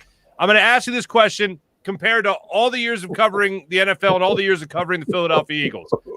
Are you concerned, legit concerned after 3 games, small sample size, but are you legit concerned about what the Nick Sirianni, Jalen Hurts era will bear for Eagles fans going forward? There's a small part of me that's concerned right now because it hasn't gotten better. It's gotten worse over a span of 15 days. You know, if you ride that proverbial roller coaster, as a lot of teams do in the National Football League, it goes up and down. This has gone up, down, down, okay? And so there's nowhere to go but up. And when you look at the next 4 opponents that they have to face, there is concern about how much will it improve. Now, we're assuming it could be a shootout against Kansas City. After that, we're assuming that they're going to have to try to find a way through the picket fence that is a very stingy Carolina defense. And then we go to another shootout with the likes of Tampa Bay on a short week after what's going to be a physical game against Carolina, and then you're going to have to go to Vegas for a possible another shootout with that team. So there is some concern. You know, I'm not saying the sky is falling now. You know, but while we were in the break, I'm looking at a comment I made on social media. Now, there's a lot I don't like about social media, but sometimes it gets real funny, especially when you're in Philadelphia and it's still early in the season. So I put out there, I said, oh well, up next for the Eagles is Kansas City on a short week, followed by Carolina, Tampa Bay, and Vegas. And some of these comments. Okay, 1, I literally feel sick to my stomach. So happy I didn't spend a dime on a road trip this year. Will Sirianni survive the season? Is that a FYI, Gunner, or a warning? Okay. I see 1-6, and my 6-11 prediction is looking real good right now. Okay. Wow, 3 top 15 picks looking sweet. I mean, it just goes on and on. So lost. Some guy goes, hey, thanks for the hope, buddy. Okay. Some guy, time for Joe Flacco. I knew that was coming sooner. Yeah, sooner or later. Yeah, man. Okay. Let's see. A couple more real quick. Okay. Get that embarrassment now early in the season. Hopefully it's a wake-up call about the real NFL opponents. Okay, yeah. Oh, that's positive. Yeah. Wow. Wait, let me frame that one a positive comment. Wow. Yeah. I love that. Like, that's the most positive one. Like, that so does not deserve an awe from me, but that's how low we are. But here's one of my favorites. We don't have to hope for a bad season from the Dolphins. We will get a top 5 pick of our own. I love how after all that you're only somewhat concerned. This is like, I mean, come on, people. I mean, I know I put a lot of negativity out there tonight, but no, I'm critiquing. I'm not trying to be negative. I'm critiquing. Are you being negative, or are you acknowledging faults? I believe you're acknowledging faults. It's not your fault they exist. Yes, and yes. Wait, D-Gun, I have to say, someone just commented, can someone teach Gunner how to stream the chats? Because you should see the comments that we're getting. I don't know if you're looking at them, but they're like, no, I can't. The replies to your tweet. What are they saying? I mean, it's live. They've been going on. What do you guys want to say to Gunner? I can report them. There you go. Yeah. What do you want to say, people? Go ahead. But it's a lot of just despair. A lot of calling for Gardner Minshew, Nick Foles, any quarterback really, other Jalen Hurts. Hell, I was calling for Nick Foles in the preseason. No, Gunner, that's what you did during the break. Devin, did you Google Stuart Smalley at the break? I sure did, yes, and it made me laugh because okay, there you go. It absolutely applies. Devin, I mean, you've been watching this team. We've been following it all throughout the preseason. An Eagles fan your whole life. How concerned are you about what the Nick Sirianni era will bear here in Philadelphia? Yeah, I want to hear this one. Oh, here we go. I want to hear it. Okay, I'm listening. I want to be optimistic about him because I like him as a person. Love the t-shirts. He's the Ted. I've called him the Ted Lasso of the NFL, and I love Ted Lasso. Ted Lasso also, if he existed in real life, would be a terrible coach because he's never coached the sport that he is a head coach of. And Nick Sirianni coached tonight's game like he has never coached a game of football before in his life. And that concerns me. So and I'm negative. Look, I'm not gonna lie. I was concerned for this game. Like, I kind of would try to be cautiously like, well, I don't know, it'll be a close one. But when you just know, I had a feeling that it was gonna be bad. And I just hope we aren't embarrassed for the rest of the season. You've already been embarrassed on national TV. Right. I just hope it doesn't continue, right? Like, I hope Kansas City, who's big mad, doesn't come in here in less than a week and embarrass us again. And then, like, we just have a tough schedule coming up. And I just hope it isn't, a completely hopeless season, because that makes our jobs aren't even fun when that happens. Like, you want to be able to talk about a team that's fun to watch at least. Hey, yeah, sure. Hey, Devin, on your little chat thing there, have you gotten any comments that said, "Hey, tell Gunner he doesn't know what he's talking about"? Have you had any of those yet? No, everyone loves you. Literally, everyone's like, "Tell him we say hey." Those are all family members. Those are family members.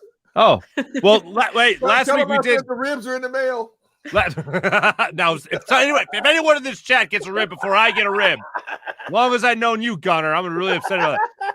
But I like how Devin, we literally had Gunner's wife in the chat last week, bringing him his pumpkin spiced mocha latte, whatever. Oh my goodness, yes. Whatever that was. But yeah. That was the gym.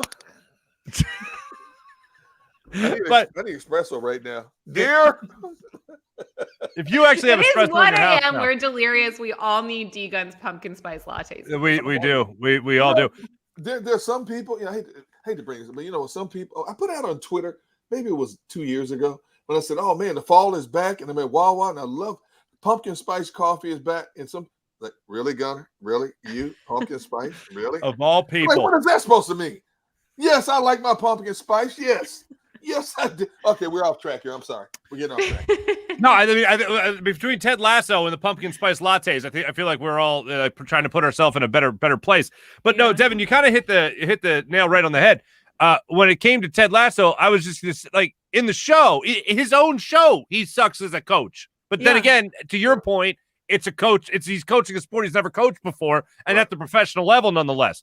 As far as my concern from my first 3 games watching Nick Sirianni and what it could, if you take that and what's extrapolate and put it out over the next, the rest of the season, what do we got? 14 games left in the season? Who's good at math? I am horribly concerned about what the future holds for this team. Now, yes, if you want to be optimistic, we should all want to be optimistic. But when you try to be that optimistic, you think back to that Super Bowl year and you go with Doug Peterson. Week 2, they go into Kansas City, who they're about to play. They run the ball, I believe, 1 time in the second half, and everybody to a man in the Eagles locker room said, we got to run the football. We got to run the football. We got to run the football. It helps the offense, helps the offensive line. You got to establish them, got to run the football. From what John McMullen told us, Jeff Skraversky, same thing with Lane Johnson, same thing. We don't know if anyone's saying, oh, yeah, we absolutely have to run that football. I would love to hear that because I think it's never been more obvious that that's what you need to do in this particular football game. But if you're going to be optimistic, you go back to that particular game during that season where they went to the Super Bowl and you said, you know what, at least they were all on the same page after that game. Right. You could look – the difference is Doug Peterson played in the NFL. Doug Peterson had been a coach for a long time in the NFL already. He was already an offensive coordinator, just like Nick Sirianni was. But when you look at that track record that was established then by listening to your players – who are the veterans that are going to step up on this team with a younger quarterback, with a head coach that's younger than Doug Peterson was, obviously, when he took over the team? Who are going to be the guys that say, no, coach, we need to do this. This is what we need to do. Who are going to be the guys to do that? Because it seems like everybody to a man is going to be falling in basically under what their quarterback is going to be telling them. And the quarterback right now, I think, is just going along with whatever the head coach is telling them. And if this is the game plan going forward, hell yes, I am concerned about what this team has to offer us for the rest of the year. Because to go into this game so rhythmless, to go into this game just not prepared overall to play when all the hype was being put into it, oh my God. If you're going to be wearing T-shirts and showing hype films, provide some content to hype films that maybe another head coach down the line will be showing this team. Because tonight the Eagles looked lifeless throughout the game.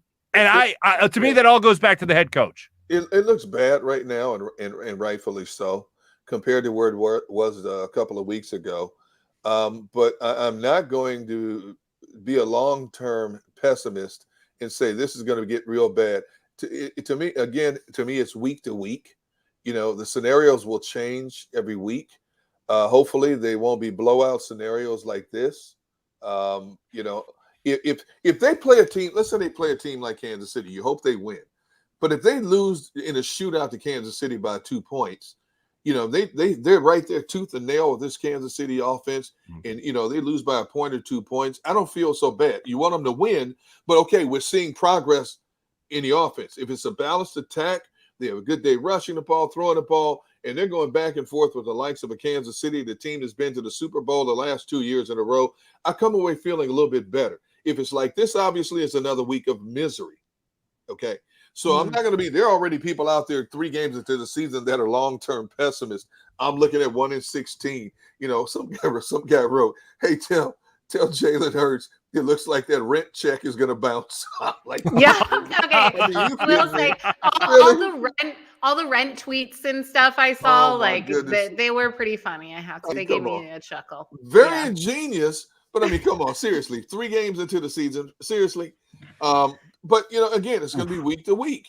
And you knew it was coming. If there's something like this happen, okay, Joe Flacco's ready, Gardner Minshew's ready. Okay, we knew those were coming, and he's going to hear more of it.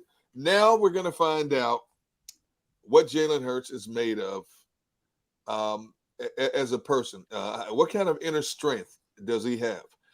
Philadelphia is not an easy city to play in. It's not a city that's for everybody. Even if you're a professional athlete, there are professional athletes, Mark, you know this well, that just cannot survive and thrive in Philadelphia. I.e. Ben Simmons, but that's another story. Right. Okay, but there's a lot of athletes across the board like that are just not made for Philadelphia. Okay. So we're going to find out now, is Jalen Hurts. Can he deflect all of this criticism? Can he bounce back? Even when things are going rough, will we show a look of defeat on his face and in his demeanor when he steps to the line of scrimmage? Or is this a guy who's going to go down swinging tooth and nail? We're going to find this out in the days and weeks to come. But see, I think we kind of found that out today and in the first 3 games of the season. And I do like what I see from Jalen Hurts in that sense. Even tonight, he bounced back. He threw a pick, and then the next drive kind of let it roll off his shoulders. Like, yeah, our loss was embarrassing. He didn't play well, but he doesn't seem to be. I do believe all the talk I hear from media and also fellow players that he doesn't really, he won't hold on to this loss, even though he did seem rattled during the game. I do think he'll move on from this. And that's why I do like him. For me, I had less confidence in Nick Sirianni thriving in that environment. But see, Devin, there are athletes and coaches that can only handle so much negativity and so much criticism because they're not used to it, because they've been put on pedestals everywhere they've gone, and now they come into a situation that is not as, happy-go-lucky as something they've come from. And you can only deflect so much. Human nature can only take so much. Some of us have more tolerance than others. Our thresholds to pain are different. Our thresholds to criticism are a lot different. And, you look at sports across the board and you see players sometimes lashing out and going, jaw to jaw with the media about certain things. Coaches going jaw to jaw with the media about certain things. Some, no matter what the situation is, they maintain an even keel the whole way through, no matter what. So that's the only reason why I said we're going to find out now. If it keeps going like this, we're going to find out now what Nick Sirianni, what Jalen Hurts are really made of. If there's much more negative critique than positive critique, this is where you find out what these guys are made of. Well, I'll say this much. For an era where we are very concerned, I think I've said this before, of mental health and mental strength and all that, I think, mentally speaking, I think Jalen Hurts is on steroids. Like, I think mentally speaking, he is a strong-willed, thick-skinned young man. I mean, think about this for a second. Like, the Deshaun Watson rumors, even the blip on the radar of Aaron Rodgers rumors. Is he Mr. Right or Mr. Right now? To hell with that. Jalen Hurts is looking at this saying, this is my opportunity to show I can be a starting quarterback in the NFL. Now, he might not be playing like he is the most legitimate starting quarterback in the NFL right now, but I think mentally speaking, he has the fortitude, he has the strength to keep on pushing.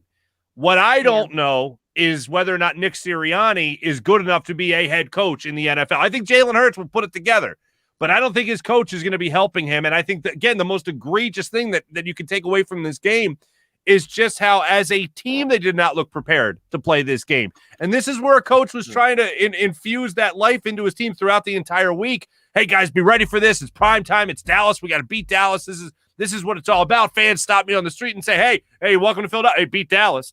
Like, you knew what was at stake here. And that's what you put out. That's what you put out. Like, that to me is more at the head coach and whether or not he's ready for his position, more so than it is the quarterback being ready for his. And you just hit the nail on the head there, where I don't want to start these, fire Nick Sirianni after game 3. Obviously, we'll see what he does with the rest of the season. But imagine Jalen Hurts with a coach like Bill Belichick or someone who's just extremely seasoned. Because earlier, Mark, when you said, it's a young team, who from the older guys who's been on the team for a while is going to step up? And I was literally like, who's going to step up and say that? Because we have such a young team, and all the older guys, it seems, are dropping like flies, getting injured. So not that you can't say anything if you're injured, but it is concerning. It's like the blind leading the blind in a way, because they're both so young. Yeah, I think it's for Jason Kelsey. I think our man Lane Johnson, they got to take a lot of ownership. If they feel like things aren't going to get corrected as the season goes on, I feel like that it's on them, especially on the offensive side of the football, to step up and say something. Because the Eagles, I mean, let's face it, that Quez Watkins 91-yard reception against the San Francisco 49ers was the last time we felt really good about what this offense was going to do. And then literally 1st and goal from the 1, couldn't punch it in. 4th and goal from the 3, they try the Philly, and then it's like, what is Nick Sirianni doing? Everything fell apart after that. And then I forget who it was earlier, Devin, it might have been you, that mentioned how early on in this game, you just kind of knew that this was not going to be a good game. And when you think about, I remember I remember, like, it feels like it was a year ago, but I remember just 4 or 5 hours ago when we were watching this game, I actually started to keep track of it. You had the Hurts interception, then you had the Dak fumble to make it 7-7. Then you had Ezekiel Elliott's touchdown run that was then taken off the board, only to be followed by Dak Prescott's attempted punch in from the 1 yard line that was not called a touchdown. Then you had Zach Ertz tip that pass from Jalen Hurts that was almost intercepted at the Eagles' 5 yard line, whatever it was. And then after that, you had another Hurts. You had Hurts running in the end zone, trying to avoid the safety. All that was in the first quarter. I looked at the play clock, or looked at the clock. It was 5 minutes. 5 minutes were left in the first quarter.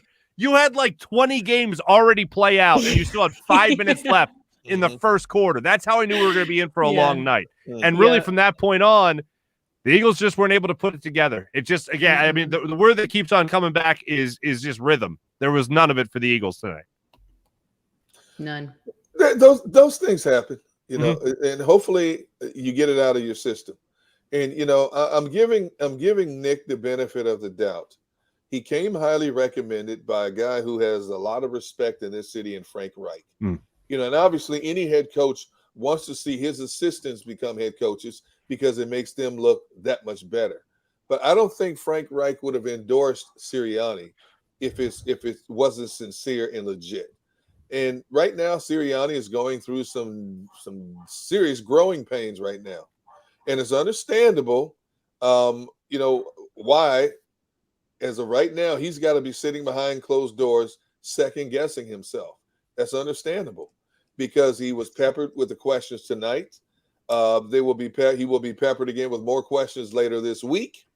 And he better come up with a whole lot better game plan against Kansas City, or the questions are going to get even more intense. I mean, think about it. When Andy Reid was here, when Doug Peterson was here, you know, Andy Reid was known for not wanting to answer anything. He'd give you the same cliche answers all the time, but every now and then, when he was going through a bad season, he would snap at the media. Same with Doug Peterson. You know, there were certain people he started snapping with in the media. It happens, you know. So now Nick not only has to worry about rallying his troops and getting his guys to play at a much better level, but he also has to be cautious about what he says now, more so than ever before, because after this game, people are listening even more closely now to everything he says when he steps to that podium. And they're looking at the body language, and they're listening to the tone in his voice when he says it now, even more intently than ever before, to see exactly what this coach is. What's he going to tell us that gives us hope for the next week and the next week and the next week? You know, and that's the nature of the beast. You have the privilege of being one of 32 in a very small fraternity of head coaches in probably the most popular professional sport on the planet. Okay, so now spotlight's even bigger on you now after the big spotlight that was on you Monday night moving forward. No question. We're gonna have more Eagles coverage when we come back. Also, what did we do last week? Did we take away game balls? Because I know we didn't give them away. No, I think we just did our takeaways. We'll give you our takeaways coming up in a minute when we return on live post-game show. And don't forget, check out the JAKIB Media YouTube channel tomorrow morning for Birds 365 with Jody McDonald and Johnny Mac as well. Johnny Mac, who was just joining us earlier on the program. John McMullen, obviously. First Trust Bank brings us that show, the official bank of the Philadelphia Eagles. More live post-game show on 6abc.com. and the JAKIB Media YouTube channel when we return in a few. Go for the midnight dares. Go for the memories. Go for the view that goes on forever. Go for the bubbles in your bathtub and in your drink. Go to bed whenever you want. Or don't. Go for him. Go for her. Go for the win. Go to Ocean Casino Resort. Book your trip at theoceanac.com. At Stateside Vodka, every new customer gets the world's best rocks glass. Free. What's that? A rocks glass? You're telling me that bottle is cut in half? You could say that. Holy shit. Glass is for cocktails, right? It's for this, this, and that. Is the length of the glass equal to your... You betcha. But is it made out of... Glass? Yeah, okay, but is the rim... Smooth? Will you stop doing... That? I'm the professional here. And you're telling me I can get one of these glasses for free? That's right. One free rocks glass per customer with each first-time purchase of stateside vodka. All from the company that's highly awarded. 0 carbs, 0 sugar, and deliciously tasting vodka. So good, it just disappears.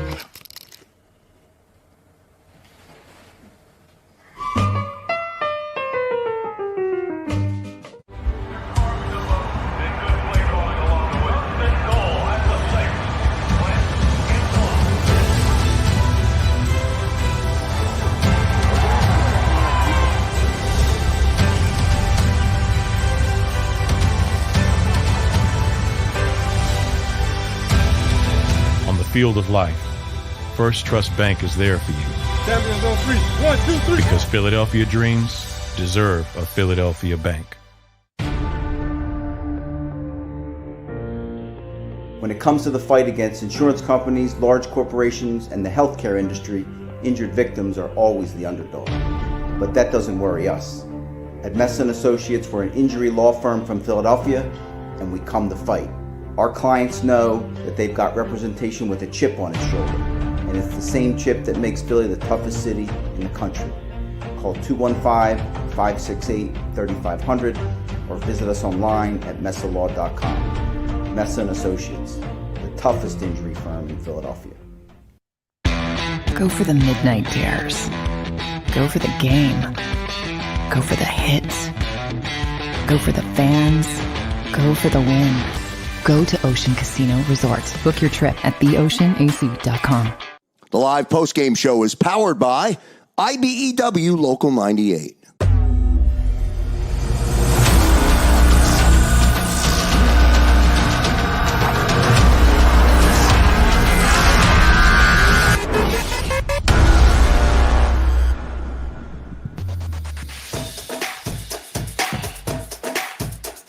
Welcome back, live post-game show, JAKIB Media YouTube channel and 6abc.com. Coming up, we're going to give you our takeaways for this particular game. I bet you running the football will come up. I bet you penalties will come up. And I bet you just primetime games in general will come up when it comes to Eagles and tough losses that they have taken, unfortunately. Just to recap, we did just talk to Lane Johnson earlier in the show. Lane did come on with us despite this 41-21 loss at the hands of the Dallas Cowboys. We also talked to John McMullen and Jeff Skraversky of 6ABC. Just looking back over this game, things that we haven't mentioned just quite yet. We haven't gotten into the defense a lot. And I know this was supposed to be the game that a lot of people were looking at, how they were going to start that committee that was left vacant by Brandon Graham, or needed when Brandon Graham was left. And by the way, Gunnar, you had the report earlier today. He did go on to have surgery. He was watching the game from the hospital today. He put it up on his Instagram account. As far as that committee, Josh Sweat had a big third down play in this game, helped force a fourth down, so that was good to get him off the field. But overall, by committee, I still felt like this defensive line, you had the touchdown scored with Javon Hargrave making the pressure, Fletcher Cox coming up with the touchdown, obviously. He went out due to injury a little bit later in the game. But overall, I'm still waiting for that one guy to step up as the edge rusher, non-defensive tackle, to go out there and get that pressure. Did you see enough from Josh Sweat tonight to start thinking he'll be able to help fill that void left behind by Brandon Graham? Well, he's going to be a good player, and obviously the Eagles invested in him because they see him as a long-term asset to this defense. But I don't know if he'll ever be that elite rusher. He's going to be a good situational player. I think he's going to be a good role player. I don't know if he'll ever elevate his game to where he's a double-digit sack type guy, someone like that. You need to bring in another guy, who can help groom him. Players learn so much from coaches and film, but players have always told me they learn a lot from talking to guys who are older than them, who've been in a game longer, because they see little certain things that you miss, a little detail sometimes that you miss in a film session or just a practice session, because in a lot of cases, things don't unfold in a game exactly the way you practice them. So you learn from a seasoned vet how to adjust. What am I doing wrong? What can I do to correct this? What should I be looking for when I line up against a guy over, across from me? Things like that. I think Josh Sweat has that ability. Derek Barnett.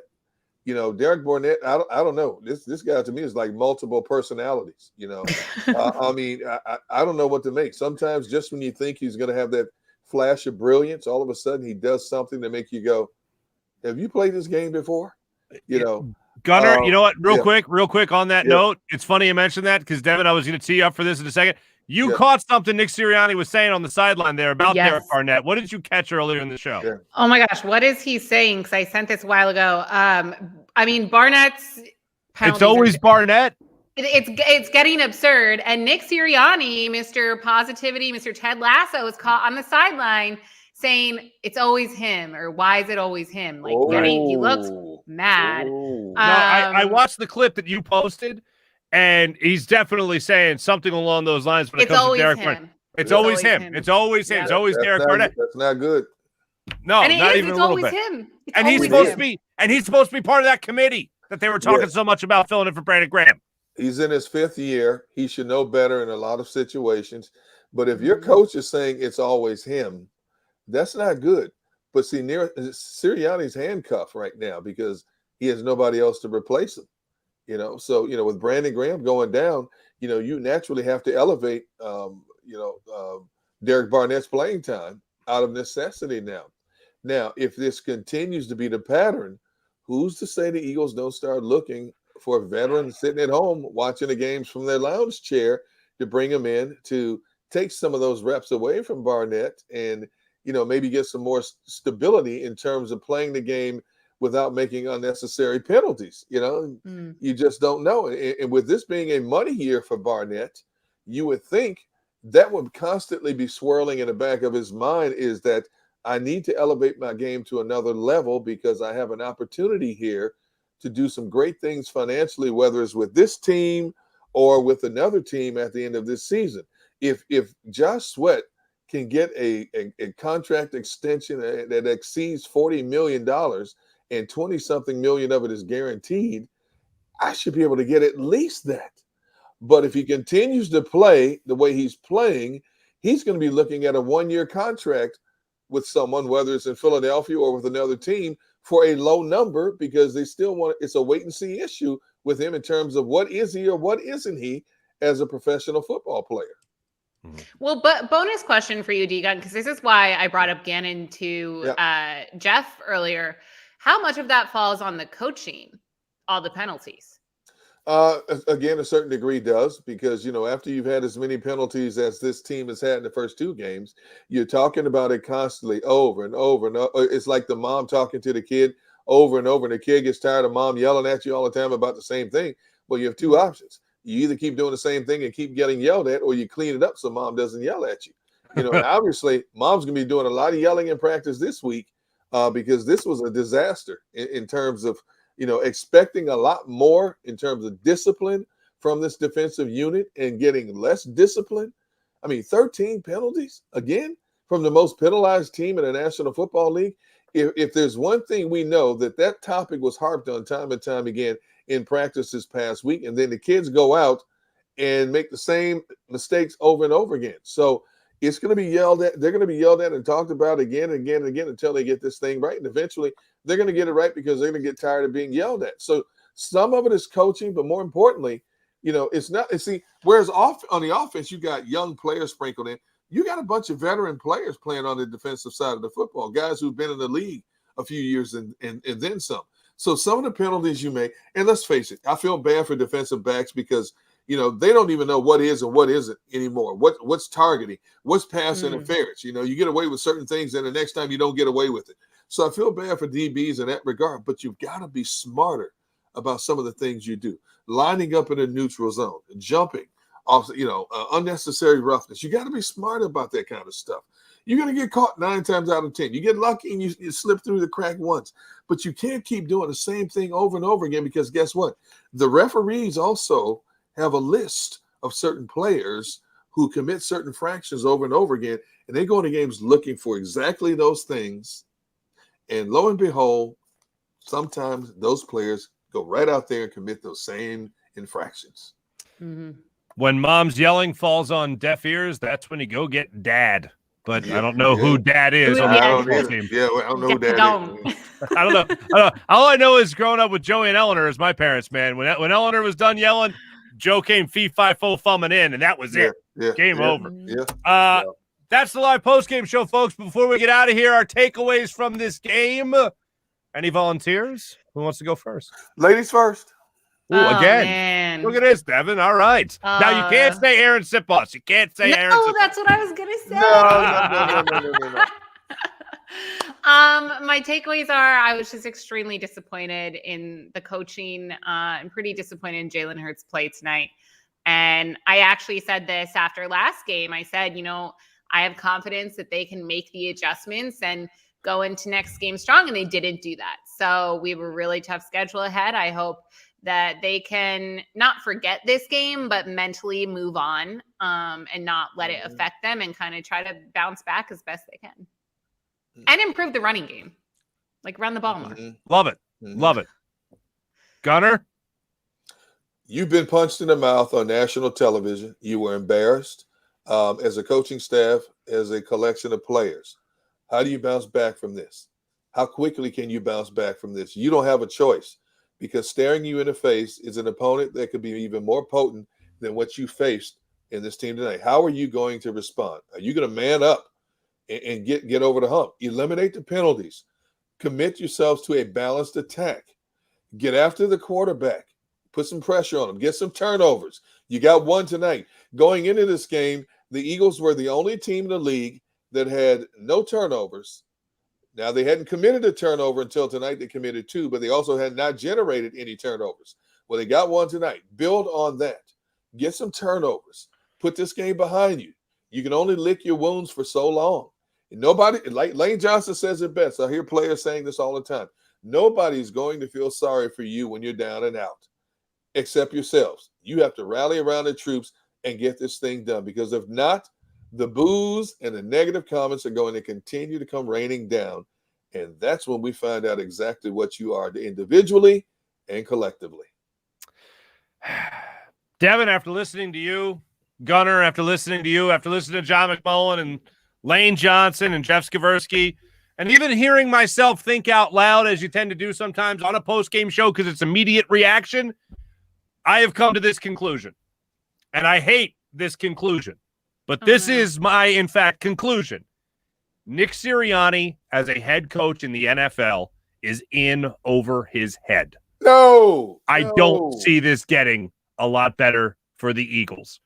2 runs by your best running back throughout the first half. You don't even see him till the second half. That is unforgivable. I hope for improvement. I hope this is rock bottom, and for that, after this, they'll just improve. But I ain't betting on it. I'm rooting for it, but I'm not betting on it. You're jumping ship after 3 games. Jumping ship. I cannot get over 2 runs by Miles Sanders in this game. It is egregious. But for all the circumstances that went into it that I've said 1,000 times already, you are already missing 2 of your starters on the offensive line. You don't have a quarterback that's settled into the NFL. You're still trying to break him in after a very rough start. Like, nothing is forgivable. From the last game against the 49ers to this one, it was the same discombobulation in this offense that I saw in the last game with no improvement. That, to me, is unforgivable. I hope they bounce back. I hope they come back. I hope Nick Sirianni proves me wrong. But right now, as an NFL head coach, he appears to be in over his head. We always talk about younger players, inexperienced players, looking like they belong. Just show me you belong. Right now, Nick Sirianni has not shown me he belongs as an NFL play caller, let alone an NFL head coach. I hope he proves me wrong. I just don't think he will. Wow. Devin, Gunner, aside from the outcome of the game, hey, it was fun talking to you guys again. Always. Now I'm sad again, Mark, after that little Do you have the candle statement. Do you have the candle? I don't. So fun. I have it, but I didn't light it because I was like, well, it's just not worth it anymore. All right. All right, we'll just give it a sniff of the pumpkin latte, whatever it is, and Gunner have a sip of yours, and I'm going to go crush some more espresso and stay up, but that's the way I'll be. I feel pretty good. I'm going to have some popcorn when I'm done. Good for you. Hey, you know what else you can do? Don't forget, like, share, and subscribe to the JAKIB Media YouTube channel. Make sure you do that. And we could all use a little getaway. Well, how about a getaway at Ocean Casino Resort? Book your next weekend at Ocean Casino and go for the win. That's Ocean Casino Resort. Ladies and gentlemen, had a blast with you guys as always on the JAKIB Media YouTube channel and 6abc.com. For Devin Caney, John McMullen, Lane Johnson, Jeff Skraversky, Derek Gunn, and yours truly, Mark Farzetta. At least it was fun catching up with all you guys and venting our frustrations through our comments and our conversation. Thanks very much. Talk to you guys again on Sunday. Hopefully the Eagles get back on the winning track against the Kansas City Chiefs. We'll cross our fingers for that. Thanks to everyone for watching, listening, and hitting us up in the comments as well. Have a great week, everybody. Take it easy. Go for the midnight dares. Go for the game. Go for the hits. Go for the fans. Go for the win.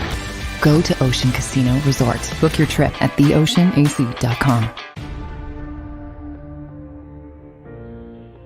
When it comes to the fight against insurance companies, large corporations, and the healthcare industry, injured victims are always the underdog. But that doesn't worry us. At Messa & Associates, we're an injury law firm from Philadelphia, and we come to fight. Our clients know that they've got representation with a chip on its shoulder, and it's the same chip that makes Philly the toughest city in the country. Call 215-568-3500 or visit us online at messalaw.com. Messa & Associates, the toughest injury firm in Philadelphia. Go for the midnight dares. Go for the memories. Go for the view that goes on forever. Go for the bubbles in your bathtub and in your drink.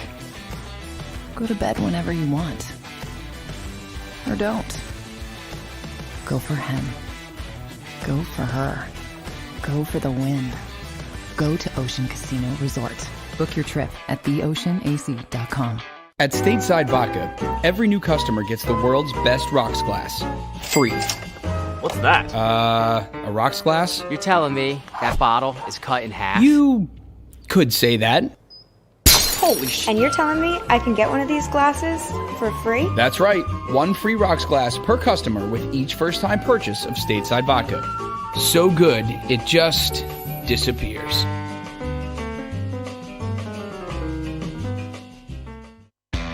Go for the midnight dares.